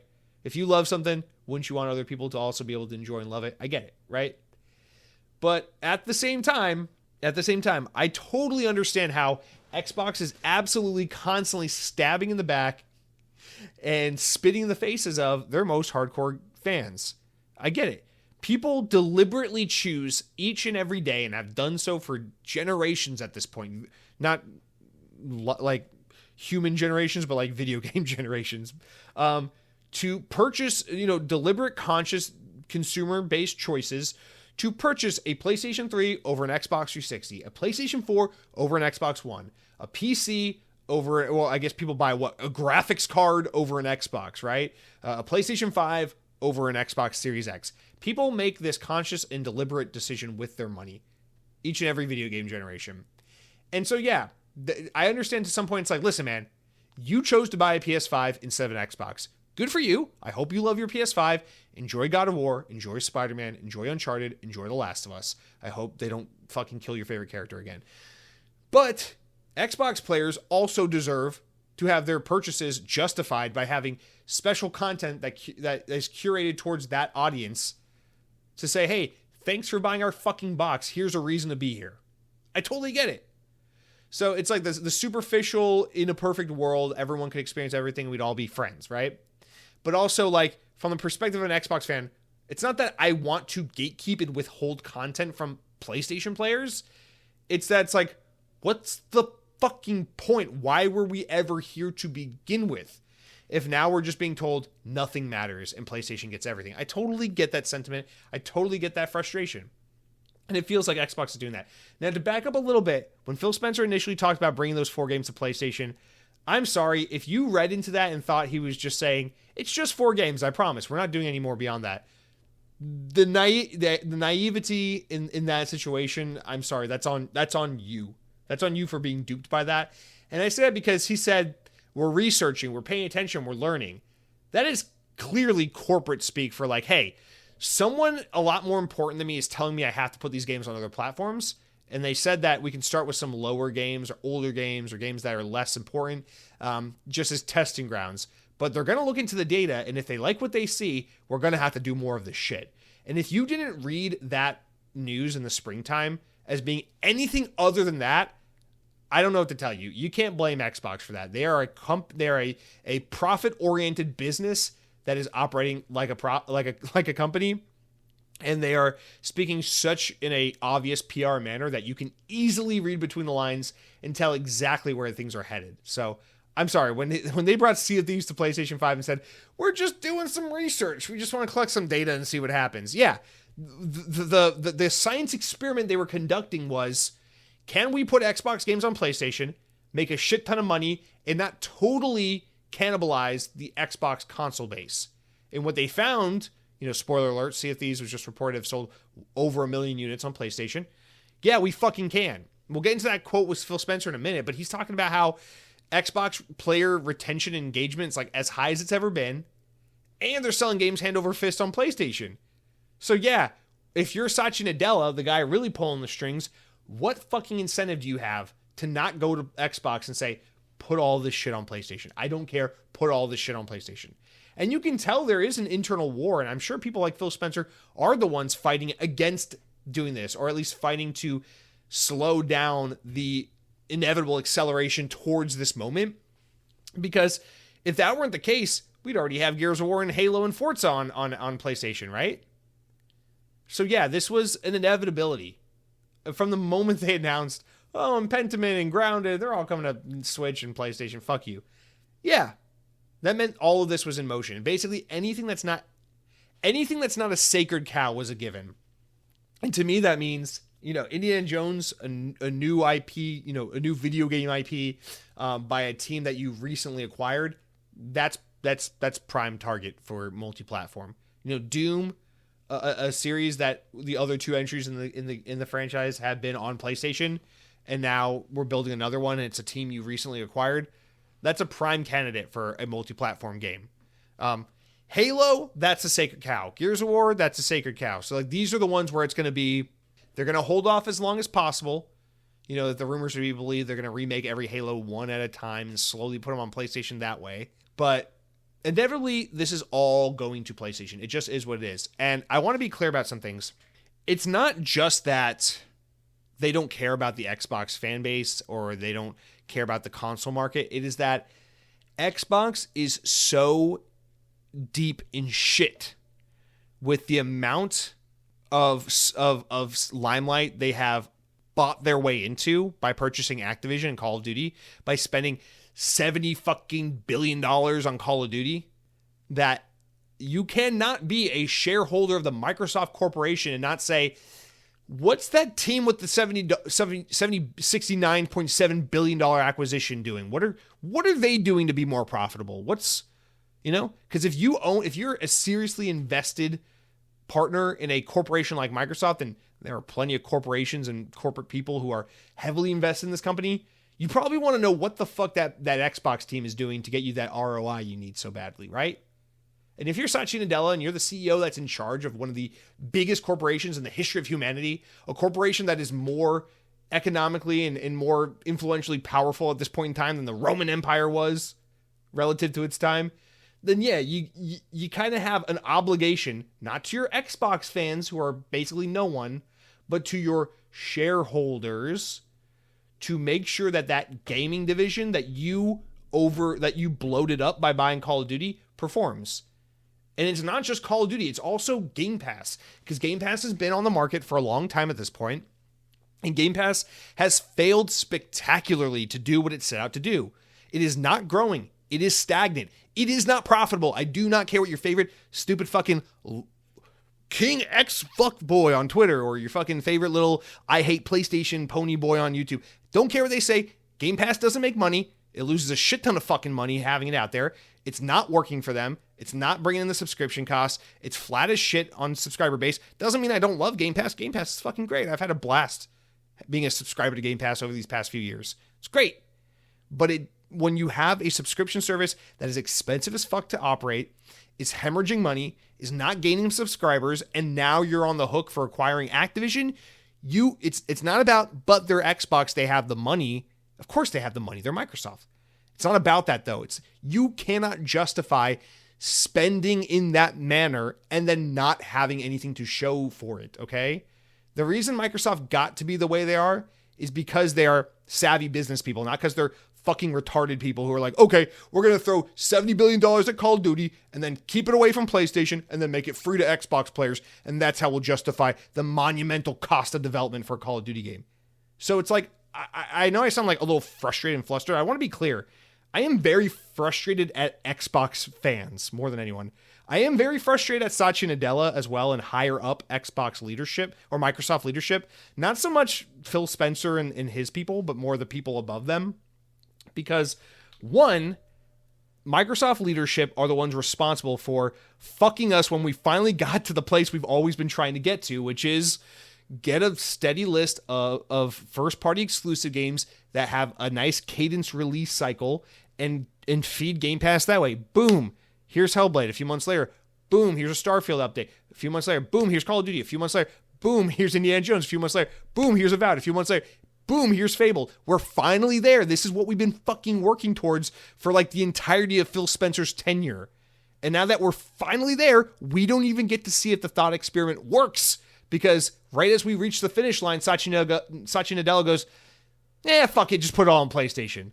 So that is the most, this is history repeat. That's the most Windows Phone bullshit I've ever seen in my whole life. It's like, we're finally there. You acquire Nokia. You have the whole stack. You make the phones now. We got Windows 10. It's a fresh start. What are we going to do? Let's inject some fucking life into Windows Phone. Let's throw money at app developers and say, put Snapchat, put Instagram, put these apps on Windows Phone, make this a legitimate platform. Let's go get some contracts with businesses that, they offer Windows phones to all their employees so that we can start getting some market penetration with this device. No.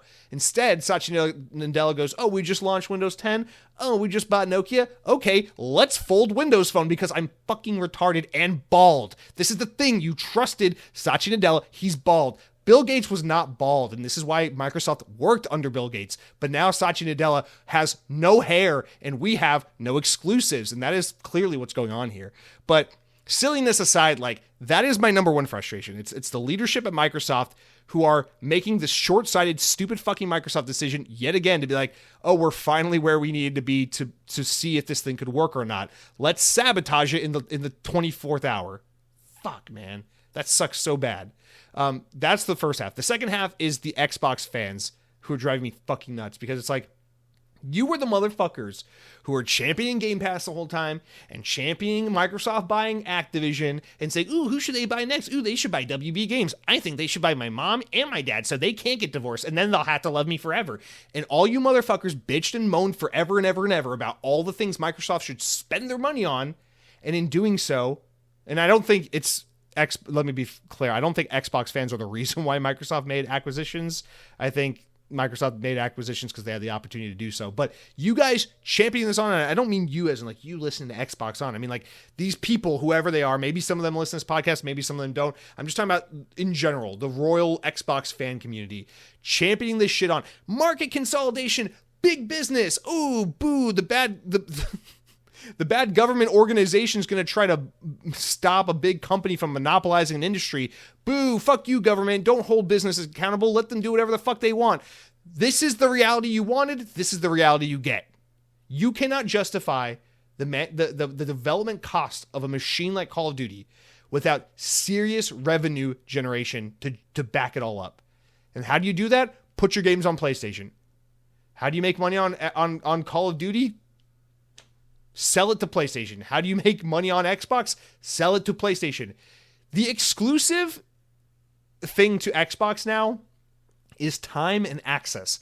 There are no exclusive games. There's just exclusive time and there's better value. So we need to get familiar as Xbox fans with this idea that it's not about Xbox is making this new game that's a great exclusive for Xbox fans. It is that Xbox is making a new game, and if you choose to play on Xbox, you have a low barrier to entry because of Game Pass, and you have a timed window of exclusivity because it will come to Xbox for probably 6 to 12 months before PlayStation gets it. And in some games, that's not even the fucking case, like Doom the Dark Ages, which is apparently just day one everything. But that is what you have on Xbox. If you're saying, what does Xbox have now that PlayStation has all of Xbox's games? There you go. You guys wanted... Listen, I'm still here in the reality. I'm still here in the mindset of, I wish Xbox didn't acquire... I liked the one-off studios here and there. I wish they had gotten like Remedy. I liked Obsidian. You know, these are some good, smart, strategic acquisitions. Bethesda was like, okay, that's cool. It kind of makes sense. I can live with that, but that's a little shocking how big that is. Activision's like, that's where I drew the fucking line. Did not like it, did not want it. Here we are. And Game Pass, I've been on the record and said it before. I love Game Pass. I've been subscribed to Game Pass since it came out. I'm part of the problem. That being said, if Game Pass went away tomorrow, and in exchange, it meant we could go back to the old Xbox where you got to spend $60 to $70 for every fucking game and there was no subscription service, I would take that over what we have now. Because my favorite Xbox was the one where they, even if they were failing, they were at least trying to just have console-exclusive content. It worked the traditional fashion. New game comes out, you buy the game, that's how you play it. I prefer that model. And I don't love where we're at, but I accept that this is the reality of it, and we're here for a reason. And so we got to be realistic about it. And so I feel like I already kind of spilled my wad here, blew my wad with what Phil Spencer's going to talk about and what we got to say to that. But let's just jump right in and read Phil Spencer's quote. So from Pure Xbox, they read, "Head of Xbox, Phil Spencer, has made an appearance at Gamescom, effectively kicking off Microsoft's live stream schedule planned for the next few days. Of course, with huge news of Indiana Jones coming to PlayStation, Phil Spencer was quickly asked about the team's PS5 announcement and what that means for Xbox moving forward. Here's what he said. Going to the PlayStation announcement, obviously last spring, we launched 4 games, 2 of them on Switch, 2 on PlayStation. And we said we were going to learn. We said we'd watch. I think the showcase, I might have said, from learning, we're going to do more. Highlight. What I see when I look is our franchises are getting stronger. Our Xbox console player base our players on console are as high this year as they've ever been. So I look at it and I'm like, okay, our player numbers are going up for the player console platform. Our franchises are as strong as they've ever been, and we have to run a business. All right, here we go. We run a business. It's definitely true inside of Microsoft that our bar is high for us in terms of delivering what we have to give back to the company. Highlight. We get a level of support from the company that is just amazing in what we're able to do. So I look at this as far as how we can make our games as strong as possible. Our platform continues to grow, both on console, PC, and cloud. I think it's just going to be a strategy that works for us. Phil also said that he talks about the general health of the industry, saying that for fans, they have to anticipate that there's going to be more change in terms of the way games are going to be made and distributed in the future. So here's the thing. Again, it's what we're talking about. You just can't have the best of all worlds here. We can't live in a world where Xbox is this division of Microsoft that just hemorrhages money with this catastrophic development cost of Call of Duty and the catastrophic money sink that is Game Pass that still hasn't turned a profit. And we're just supposed to, console sales are slowing down, spending on the platform is high, but it's not where it needs to be because the player base isn't growing. And we're just supposed to be okay with that. Microsoft's just supposed to be like, oh, that's fine.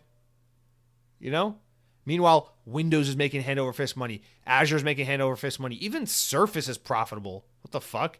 It's like all of these things are making money. Their AI initiatives making lots of money. It's a huge thing for them. Even Bing is growing. Bing is always growing. It's slow, it's steady, it's small, and it's in the background, but it grows. And they get a lot of analytic data that they really rely on from Bing. So everything has a place in the Microsoft family. But what is Xbox's place if all it does is hemorrhage money and give nothing back in return? Because at that point, all Xbox is for Microsoft is just a goodwill PR brand that keeps them hip with the youth, that keeps them in the public consciousness as like a fun brand. But what does it produce for them monetarily? And that's where we are. As Phil Spencer says, the most important 5 words he says in this entire business, or the most important 4 words he says in this entire quote. What am I trying to say? We run a business. Plain and simple. Xbox is not your friend. Xbox is a business. Xbox is not here to give you warm milk and cookies at night and tell you that he loves you. He's not your father. He's not even going out for cigarettes because he wouldn't lie to you like that. He's just going to tell you like it is. I'm leaving you, stupid bitch ass. Xbox is going to do what they got to do to pivot, survive, and work in this ecosystem. And the thing with Game Pass is once you go there, you cannot go back. You can't put the genie back in the bottle. There's no way they go back to the way it used to be. It would destroy video game sales on the platform. So we're at this stage now where Xbox just has to make it work. And so if you're on the platform, you get Game Pass, you get timed exclusivity, you get convenience, you get the best controller on the market, you get cool looking hardware and a nice UI design and access to none of PlayStation's cool games. And if you're on PlayStation, you get a platform that has all the game support, all your friends are on it, so you don't have to worry about who you're going to play with. Trophies are cool, I guess. The UI kind of sucks, the controller kind of sucks, but it's got all the latest and greatest games, and it's got all of Xbox's games too. You just got to pay a la carte for all of them. You don't get Game Passes all. So this is it. I think for a long time, people were speculating that eventually the idea is to get some version of Game Pass onto PlayStation. But what ended up being the case is eventually the plan was to get Xbox games on PlayStation to try and get people to subscribe to Game Pass. It seems backwards, doesn't it? It seems like you'd rather sell more people on Game Pass than more people on Xbox games. But I think what happened was there's a switch up because they need money now. They need ROI from Xbox sooner rather than later. So if the original plan was to eventually get Nintendo and Sony to allow you to put some version of Xbox Game Pass on their platforms so that you can play Halo on PlayStation as long as it's through Game Pass for PlayStation, what ended up happening was they said, okay, that's going to take a long time to get there. And even though they'll gain a lot more Game Pass subscribers, what we need right now is money. So instead of that, let's make the subscription service exclusive to the platform as a way to entice people to save money and get easy access to games. And if they don't want to do that, they can still play our games. They just got to buy them a la carte. And you got to think about it, man. Indiana Jones is going to sell so fucking well on PlayStation. It's insane. And it's going to be a win-win for them. Because Indiana Jones, much like Spider-Man for PlayStation, is going to be one of those games where it can turn a profit on one platform with the install base of like the PlayStation 5. So what you do is you put it on Xbox, you make some money on Xbox, but you mostly get a bunch of players through Game Pass. And that's going to be a great boon for Xbox's brand. People are going to say, wow, they got it early on Xbox. Oh man, all they had to do is pay $10-20 a month and they got it included in the subscription service. Oh man, that's so awesome. And then PlayStation, hey, wait 4 or 5 months. Would you like to give us $70 and now you can play Indiana Jones? And millions of people on PlayStation will say, yes, please. And then Xbox will make money on the game itself. And so one of them will benefit the Xbox brand and platform, and one of them will make a return on investment from the development of the game. And that is the strategy going forward. I don't know what else to say. PlayStation will make the game profitable. Xbox will make the ecosystem and the subscription service and the community more enticing and grow it from that angle. I guess that's the plan going forward now. And we just have to get familiar with this. We just have to get comfortable with this. Your options are stop playing Xbox or get on board, honestly. And it is frustrating. I know it feels like, like we're all used to gaming from this very specific way it's always been done ever since the NES, where it's like, hey, you play on this platform, you get exclusive games. It's the perk for saying, hey, thanks for sticking around and being on our platform. Here's some games only you guys get to play. We're all used to it, and it's weird seeing it change, and now it feels like a form of betrayal. I get it. But I don't know, at least for myself, and maybe some of you guys can relate, if I really think about what it's going to be like for me playing games into the future, listen, man, when Shattered Space comes out in Starfield, I'm going to sit down on my couch, I'm going to turn on my Xbox because I'm not playing a PlayStation. I just don't want to. I'd rather play my Xbox. And I'm going to sit down and play Starfield, and I'm going to have a fucking great time because Starfield's a really good game. And then when Black Ops 6 comes out, I'm going to play it through Game Pass because I have a Game Pass subscription and I play on Xbox. And it's going to be a great time. And then when Indiana Jones comes out in December, I'm going to play it a couple months before PlayStation people. I'm going to have a great time because it looks great and Machine Games makes great games. And I'm going to play it through Game Pass because I'm a subscriber of Game Pass. And that's great. I'm going to enjoy all those games and all that time gaming easily and accessibly and on a platform I'm already invested in. And none of that is going to change. And then, everyone who has a PlayStation will be like 5 months later, bro, have you seen that new Indiana Jones game? And we'll be those people who are like, it's not new. It came out We'll be like Android people, Bro, did you see the iPhone has this new feature where you can hold on to an image and then you can copy and paste? Android had that 7 years ago. That was an Android jelly bean in like 2009, you fucking idiot. And people would be like, I don't know what you're saying, and I don't care because you're weird and you don't have iPhone. And that's how it'll be iPhone versus Android all over again, man. Indiana Jones is not a new game. It's been out for 5 months. You'd know that if you played on Xbox. I don't know what you're saying. Xbox sounds like a weird machine for losers. I have PlayStation like normal people. That's the future of Xbox right there, baby. But yeah, it just is what it is, man. I'm not saying I like it. I'm not saying I'm excited about it. But I understand that I need to accept it. Microsoft, if there's anything Microsoft had taught me in my lifetime, it's they know how to wear me the fuck down, man. There's a reason I walk around with a Samsung in my pocket every day, and it's because Microsoft won't sell me a phone anymore, those bastards. I'm used to the heartbreak. There's a reason why I have a subscription to Spotify. It's because fucking Groove Music is dead and it's not coming back. So this is what happens. There's a reason why we're never going to get a satisfying conclusion to Halo 5, and it's because Xbox and Microsoft don't care about you, and they don't care about your feelings. Just like Ben Shapiro. Facts don't care about your feelings. Neither do mega corporate tech companies, whatever. I don't care. What am I saying? So I don't know. Just, yeah, man. I'm sorry. I just want to be fair because I know it's a little hard on like some of the Xbox community there. I totally get the frustration. I totally get the disappointment. I'm there with you guys. I'm not saying I'm a better fan than you. I know how to handle myself because I'm an adult. I'm disappointed. I don't love it. It sucks. But here we are. Anyway, that's it for all the news this week. There is a little Game Pass update here. Hey, look, Game Pass subscribers, we've got some updates. So some games coming to Xbox Game Pass. As of the time you're listening to this, Atlas Fallen is now officially on Game Pass. This is one of those ones that was rumored, and here it is confirmed. I just beat this game a few months ago. It was a lot of fun. I highly recommend it. I like this game a lot. Core Keeper is also coming to Game Pass on August 27th, and then on September 3rd, Star Trucker comes to Game Pass. It's a day one title. If you are a Game Pass Core subscriber, and you just get that catalog of 20 games or so, you're getting some new games in there. City Skylines, Control Ultimate Edition, and SnowRunner all come out on August 21st. So as the time you're listening to this podcast, it's already happened. And then at the end of this month, on the 31st, the following three games are leaving the service: NBA 2K24, Guilty Gear Strive, and Atomic Heart. Those last two games are pretty good, so I totally recommend giving them a try. I'm sure NBA 2K is good. I've just never played it. But guys, that's going to do it for all of our big news this week.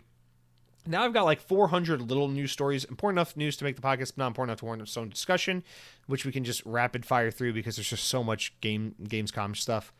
Real quick, Ubisoft confirmed plans to lay off 45 employees from 2 of its studio locations, according to Bloomberg, so fuck that. It's going to affect teams that make Rocksmith and X-Defiant. They said that affected employees will get severance and assistance, of course, but no job. All right, moving on. Microsoft has unveiled several new accessibility product offerings, including a new adaptive joystick. Looks kind of like a Nintendo Wii nunchuck, which is pretty cool. Anyway, so that's on the way. It's going to be available early next year for $30 US. They have a little trailer showing it off. Next up, Supermassive Games have announced Directive 8020, which is the next game of the Dark Pictures anthology. It's a horror game and will release in 2025. Looks actually pretty good. Next up, Dune Awakening is coming to PC in early access next year. The game will arrive on PC first and console later in the year, or at a later date, they said. It's a survival crafting-looking Dune game. Next up, the lead writer on Star Wars Eclipse has left to start his own studio. I thought this already happened. Adam Williams, who joined Quantic Dream in 2015, posted a message on his LinkedIn page, spotted by True Gamer, or The Gamer, and that's the day he left the studio to found his own. Next up, this is the exciting one. Square Enix has announced a release for Final Fantasy XVI on PC. Coming to PC only for $50 on September 17th. It'll also be on Epic Games Store, not just Steam. So hopefully at some point in time, this comes to Xbox as well. Next up, a brand new Sniper Elite game, Sniper Elite Resistance, has been announced, and it will be a Day 1 Game Pass game coming out in 2025. A trailer is out now. Next up, Raccoon Logic has announced the sequel to the 2020 first-person adventure Journey to a Savage Planet called Revenge of the Savage Planet. Announced during Gamescom, this single-player / online co-op crossplay split game will feature features and teaser trailers out now. There you go. Next up, Tarsier, the studio behind Little Nightmares, has revealed its next game, or a new game. It's a new studio from the people behind Little Nightmares. It's called Reanimal. Or sorry, it's the same studio. Their new game is called Reanimal, which looks a lot like Little Nightmares. Next up, Vampire the Masquerade Bloodlines 2 has suffered another delay. Paradox Interactive has said that the game will now be released in the first half of 2025. Next up, Marvel Rivals will be released later this year. The game will be coming out on December 6th, the same day as Indiana Jones. Yeah, that's, I guess, right now it's in some beta or testing mode, I guess. I don't know. People have been playing it. And finally, Sega's 1993 fighting game Eternal Champions is reportedly becoming a movie. The Hollywood Reporter says a live-action adaptation of the Mega Drive Genesis 1-on-1 fighter is being created by Derek Connolly because Hollywood is vapid. I don't know. But guys, that's going to do it for all of our news this week. Now it's time to get to the best and last section of the podcast, comments, shoutouts at youtube.com. Let's jump into them, read them as they come. No order because I'm so lazy as of late. I'm sorry, guys. Life is stressful. But starting off, we got Mr. Mike Clark. I feel bad. I want to apologize. I feel like I went off. I just want to be clear. To all the people support Xbox On, I'm not trying to be like, you're the reason why Xbox is... I'm not trying to be a dick. It's just like, to all the people, and I don't know who they are individually, just saying, to all the people who are like, yay, Xbox, buy up the industry, consolidate it down to one company that owns it all. What did you think was going to happen, man? When does mass consolidation by mega corporations and monopolistic practice, when does it ever turn out to be, ooh, yay, healthcare is so affordable because 3 companies run the whole fucking system and bought out the government, yay, mom can afford her insulin now, wee. Like, when's it ever been a good thing, right? Anyway.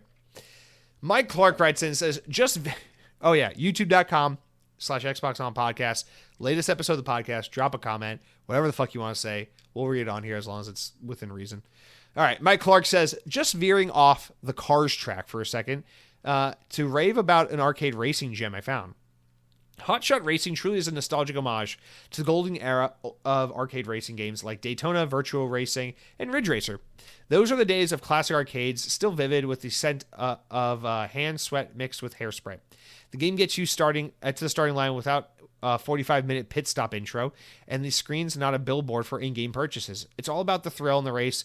You just want to hit the gas and go. It's hard to believe that this slipped past me for such a long time. PSA, still have Cars on the old Nintendo GameCube. The thing I always think about with the original Cars video game, the 2006 video game, is that it has Here I Am by the explosions on the game soundtrack, which is so fucking badass. Hotshot Racing. I think I played Hotshot Racing. In fact, I think this was in Game Pass at one point. I I think I bought it. I think I spent money on this game. But yes, I'm fairly certain I played this game, and if it's the game I'm thinking of, then yes, it is very fun. But I'm glad you are enjoying it. I'm glad you're having a grand old time, and yeah, man, I always love that. Just find that thing that just kind of scratches that itch for you. It just makes you feel a little nostalgic. Something that's just comforting. Sometimes that's like really all you need. It's not a new flashy game, not something new in AAA and exciting, but just something that just kind of makes you feel that special way again, you know? All right, Mike Clark, thank you for writing in. Have a great week. ERNCO5 earns, I don't know. As always, I appreciate you writing in. Your comment reads as follows. Your favorite every week listening, non-commenting subscriber. I'm actually enjoying the shorter episodes. I'm all in for a person giving themselves more free time. Well, I appreciate the positive feedback. I'm glad you're enjoying the shorter episodes. This week's going to be a little longer than the past few weeks, of course, because of Gamescom, but yeah, man, I appreciate the feedback. Keep the feedback going. If you prefer the longer shows, you prefer the shorter shows, I need that feedback, man, because I do need to be a little more mindful of how you, the audience, prefers the show, because it's got to be a give and take. I got to do the show I want to do, but I also got to be a little mindful of what's working and what's not working, so we got to meet each other in the way and try to craft this show and alter it to be something that makes the most sense for both of us. So I'm all for that, man. I appreciate the comment. Cronky writes in and says, the Borderlands movie wasn't bad enough to be fun. It was just kind of boring and dumb. Less than 10% of Rotten Tomatoes is proof that people are exaggerating. It's certainly better than the U-Bowl movies, UWE Bowl. What the fuck is that? That we used to get. UE-Bowl movies? I'm actually just annoyed that Microsoft got to keep the Evil Within. That makes it far less likely we'll ever get a third game. You are never getting another Evil Within game. I promise you that. Or if you do, it's something like where it's like far flung in the future and it's like some nostalgia bait thing. But yeah, you're not getting Evil Within again. Sorry. Parksy writes in, hey, it's been a minute. Here we go. He says, Jesse, I was trying to get into the habit of leaving a comment every week, but I've only left 3 or 4 so far this year. Anyways, I was doing my weekly shop at Aldi whilst listening to the podcast, and you mentioned those tiny muffin bites. Unfortunately, here in the UK, at least at my local store anyway, we don't have said mini muffin bites, sad emoji. Let me stop there for a second. Well, in the UK, correct me if I'm wrong, you guys have like real Aldi, because Aldi's a German company. I would assume that in the UK or, you know, places closer to home, Aldi is at least more the real way. I hear, I don't know how much truth there is to this, that in Germany, Aldi's like the shit grocery store that sucks and nobody likes to go there and everything sucks there. But in the US, its quality is much higher and everything's nicer and people like it a lot more, which is just so funny because as an American, I'm so used to like those YouTube videos where someone's like, I'm going to eat, I'm here in Barcelona, Spain, eating at a McDonald's. It's like, wow, the beef is like 7 times nicer than the beef back home, where they're like, I'm at Burger King here in South Korea eating the new cheesy Whopper Gordita Crunch featuring Taco Bell. And it's like the food looks so much higher quality and the menu items are so much more interesting than they are back here. And everyone's like, why are restaurants so much nicer in other countries when they're American based, you know? So I've always heard that that's kind of how Aldi is, where like in the UK and in Europe, it's not as nice as it is in the US for some reason, or maybe that's just a Germany thing. I don't know, but nonetheless, it's unfortunate. It seems like we don't have all the same items, or at least many of the same items are different, or many of the items in the store are different, I should say. I don't know. That's too bad, man. I really wish you could try those things because they are quite delicious. But I don't know. Maybe I know Entenmann's is pretty fucking American. That's some like fat New York shit. I don't know that you'd have that there. I don't know. Come to the U.S. Try a Little Bite. Try Mini Muffin. You'll love it. Parksy also continues on and says, anyway, that wasn't the main reason I left a comment. I remember back when Forza Horizon 3 started doing licensed DLC like Hot Wheels. I said to my son, who was 13 at the time and grew up during the Cars era, oh, how cool would it be if Disney Cars was one of the Forza Horizon DLCs? Well, Forza Horizon 4 came and went, and so did Forza Horizon 5. So hopefully a Forza Horizon 6 will finally get that Cars DLC. You're right, they did Hot Wheels, then Lego, then back to Hot Wheels. Dude, that would be fucking sick if they were like, Forza Horizon 6 will take you to the world of Radiator Springs. You know what's such a missed opportunity about that? Is that Radiator Springs is set in it's like Arizona. It's along historic Route 66. And the specific town of Radiator Springs in the Cars universe is based on this place in Arizona. So like, you know, Southern California, Arizona, Nevada, desert, northern Mexico, that kind of thing. So it's like that part of the world. And then Forza Horizon 5 takes place in the fucking Mexican desert, dude. It was the perfect tie-in to do Cars. You could have easily done a Radiator Springs DLC, but Anyway, that's fine. They can make up for it by doing Forza Horizon 6 set in the state of Florida, because then you could do like a Daytona thing, and then you could do the Florida Speedway from the movie Cars 3, or you could do Fireball Beach, or you could do Thomasville, Georgia, which is a fictionalized version of a place in Tennessee. No, it's a fictionalized version of a place in North Carolina, but it takes place in Tennessee, kind of like how Radiator Springs is kind of like half California, half Arizona. Anyway, dude, you could do Georgia, North Carolina, Florida, fucking whatever. We could do some Cars 3 action, do the Florida 500 Speedway. Fuck me, that would be so badass. Parksy, you get me all excited. Me and your 13-year-old son, who hasn't been 13 in, what is it, when did Forza Horizon 3 come out? 2016? Goddamn. Oh, 8 years. What the hell? God, your kid's like in his 20s now. What the hell's happening with the time? Parksy says, by the way, I didn't expect you to read all the War and Peace of a comment I left on the show. Peace and much love from the UK. Oh, Parksy, you got to know how this works. If you leave a comment, I'm going to read it all. It's plain and simple. Unless you leave like a novella or something, within reason. A paragraph or 3, I'll read it. Thank you for writing in. God bless. Look, we have one UK listener that's not pissed off enough to fucking burn the show down to the ground. So thank you for representing basically all of that part of the world. Corny Puddle writes in next and says, I know crafting is questionable to most, but I like them. Over the years, I put many hours into PUBG, and I like the Callisto Protocol. Curious to see what they do with Hi-Fi. I like crafting too. I think PUBG is completely serviceable. I used to play PUBG a lot on mobile, actually, because the last restaurant job I ever worked in before I thankfully got out of restaurants, one thing we used to do a lot, which I'm kind of nostalgic for. I liked doing this. Sometimes at the end of the day, we'd you close up the restaurant, then you have to clean everything. You're mopping, you're sweeping, you're cleaning your tables, you're doing your dishes, you're polishing your glasses, cleaning up the kitchen, putting everything away, labeling everything, getting it ready. And then once everyone in the restaurant was done cleaning shit up, me, one of the bartenders, one of the other servers, and then a couple of guys from the kitchen staff would all go into our private dining room. Once the restaurant's closed, it'd be midnight, fucking midnight, in the middle of Decatur, Georgia, just sitting there around the banquet table, and we just all pull out our phones and play 2 matches of PUBG Mobile together. And I remember that fun. That was always such a fun little activity. You get a shift beer, you go to the bar, you pour yourself a little beer from the bar, from the Sapporo tap. You sit there in the dining banquet room, you have yourself a nice beer while you play some PUBG Mobile. I like PUBG. It's good. It's good shit. I actually, possibly hot take, I kind of prefer PUBG to Fortnite, if only because I would rather just see nondescript, generic, man in a dress shirt with a tie run around a nondescript area shooting, trying to be the last guy surviving, over all right, guys, fucking LeVar Burton from Reading Rainbow has got his fucking 12 gauge shotgun up the asshole of Thanos. Let's see what happens when he pulls the trigger. So there's just something a little more I don't know, comforting and predictable and safe about PUBG that I like. But no, I like PUBG, especially before Fortnite had a no build mode when you had to build in Fortnite.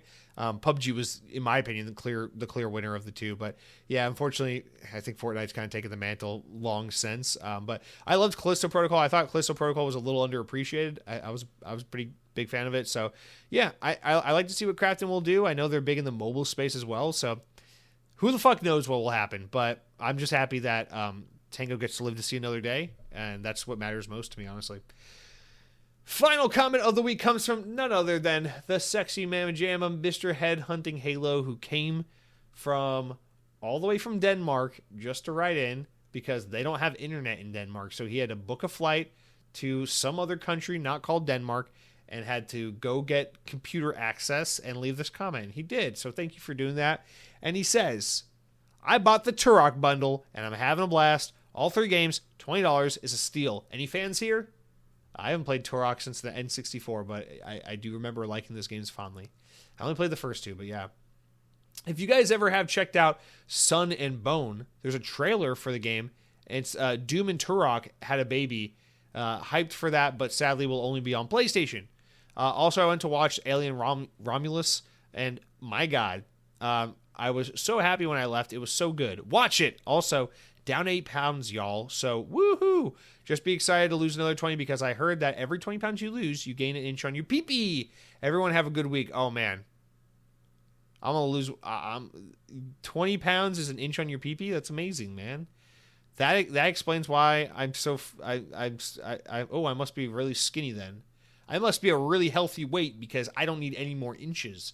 No, head on to Halo. First of all, congrats on the weight loss. That's a huge accomplishment, and you should keep going and be proud of what you accomplished. First of all, second of all, any game on PlayStation is an enemy game. I'm not going to be playing no Sun and Bone. But no, I haven't heard of it. Sounds cool, though.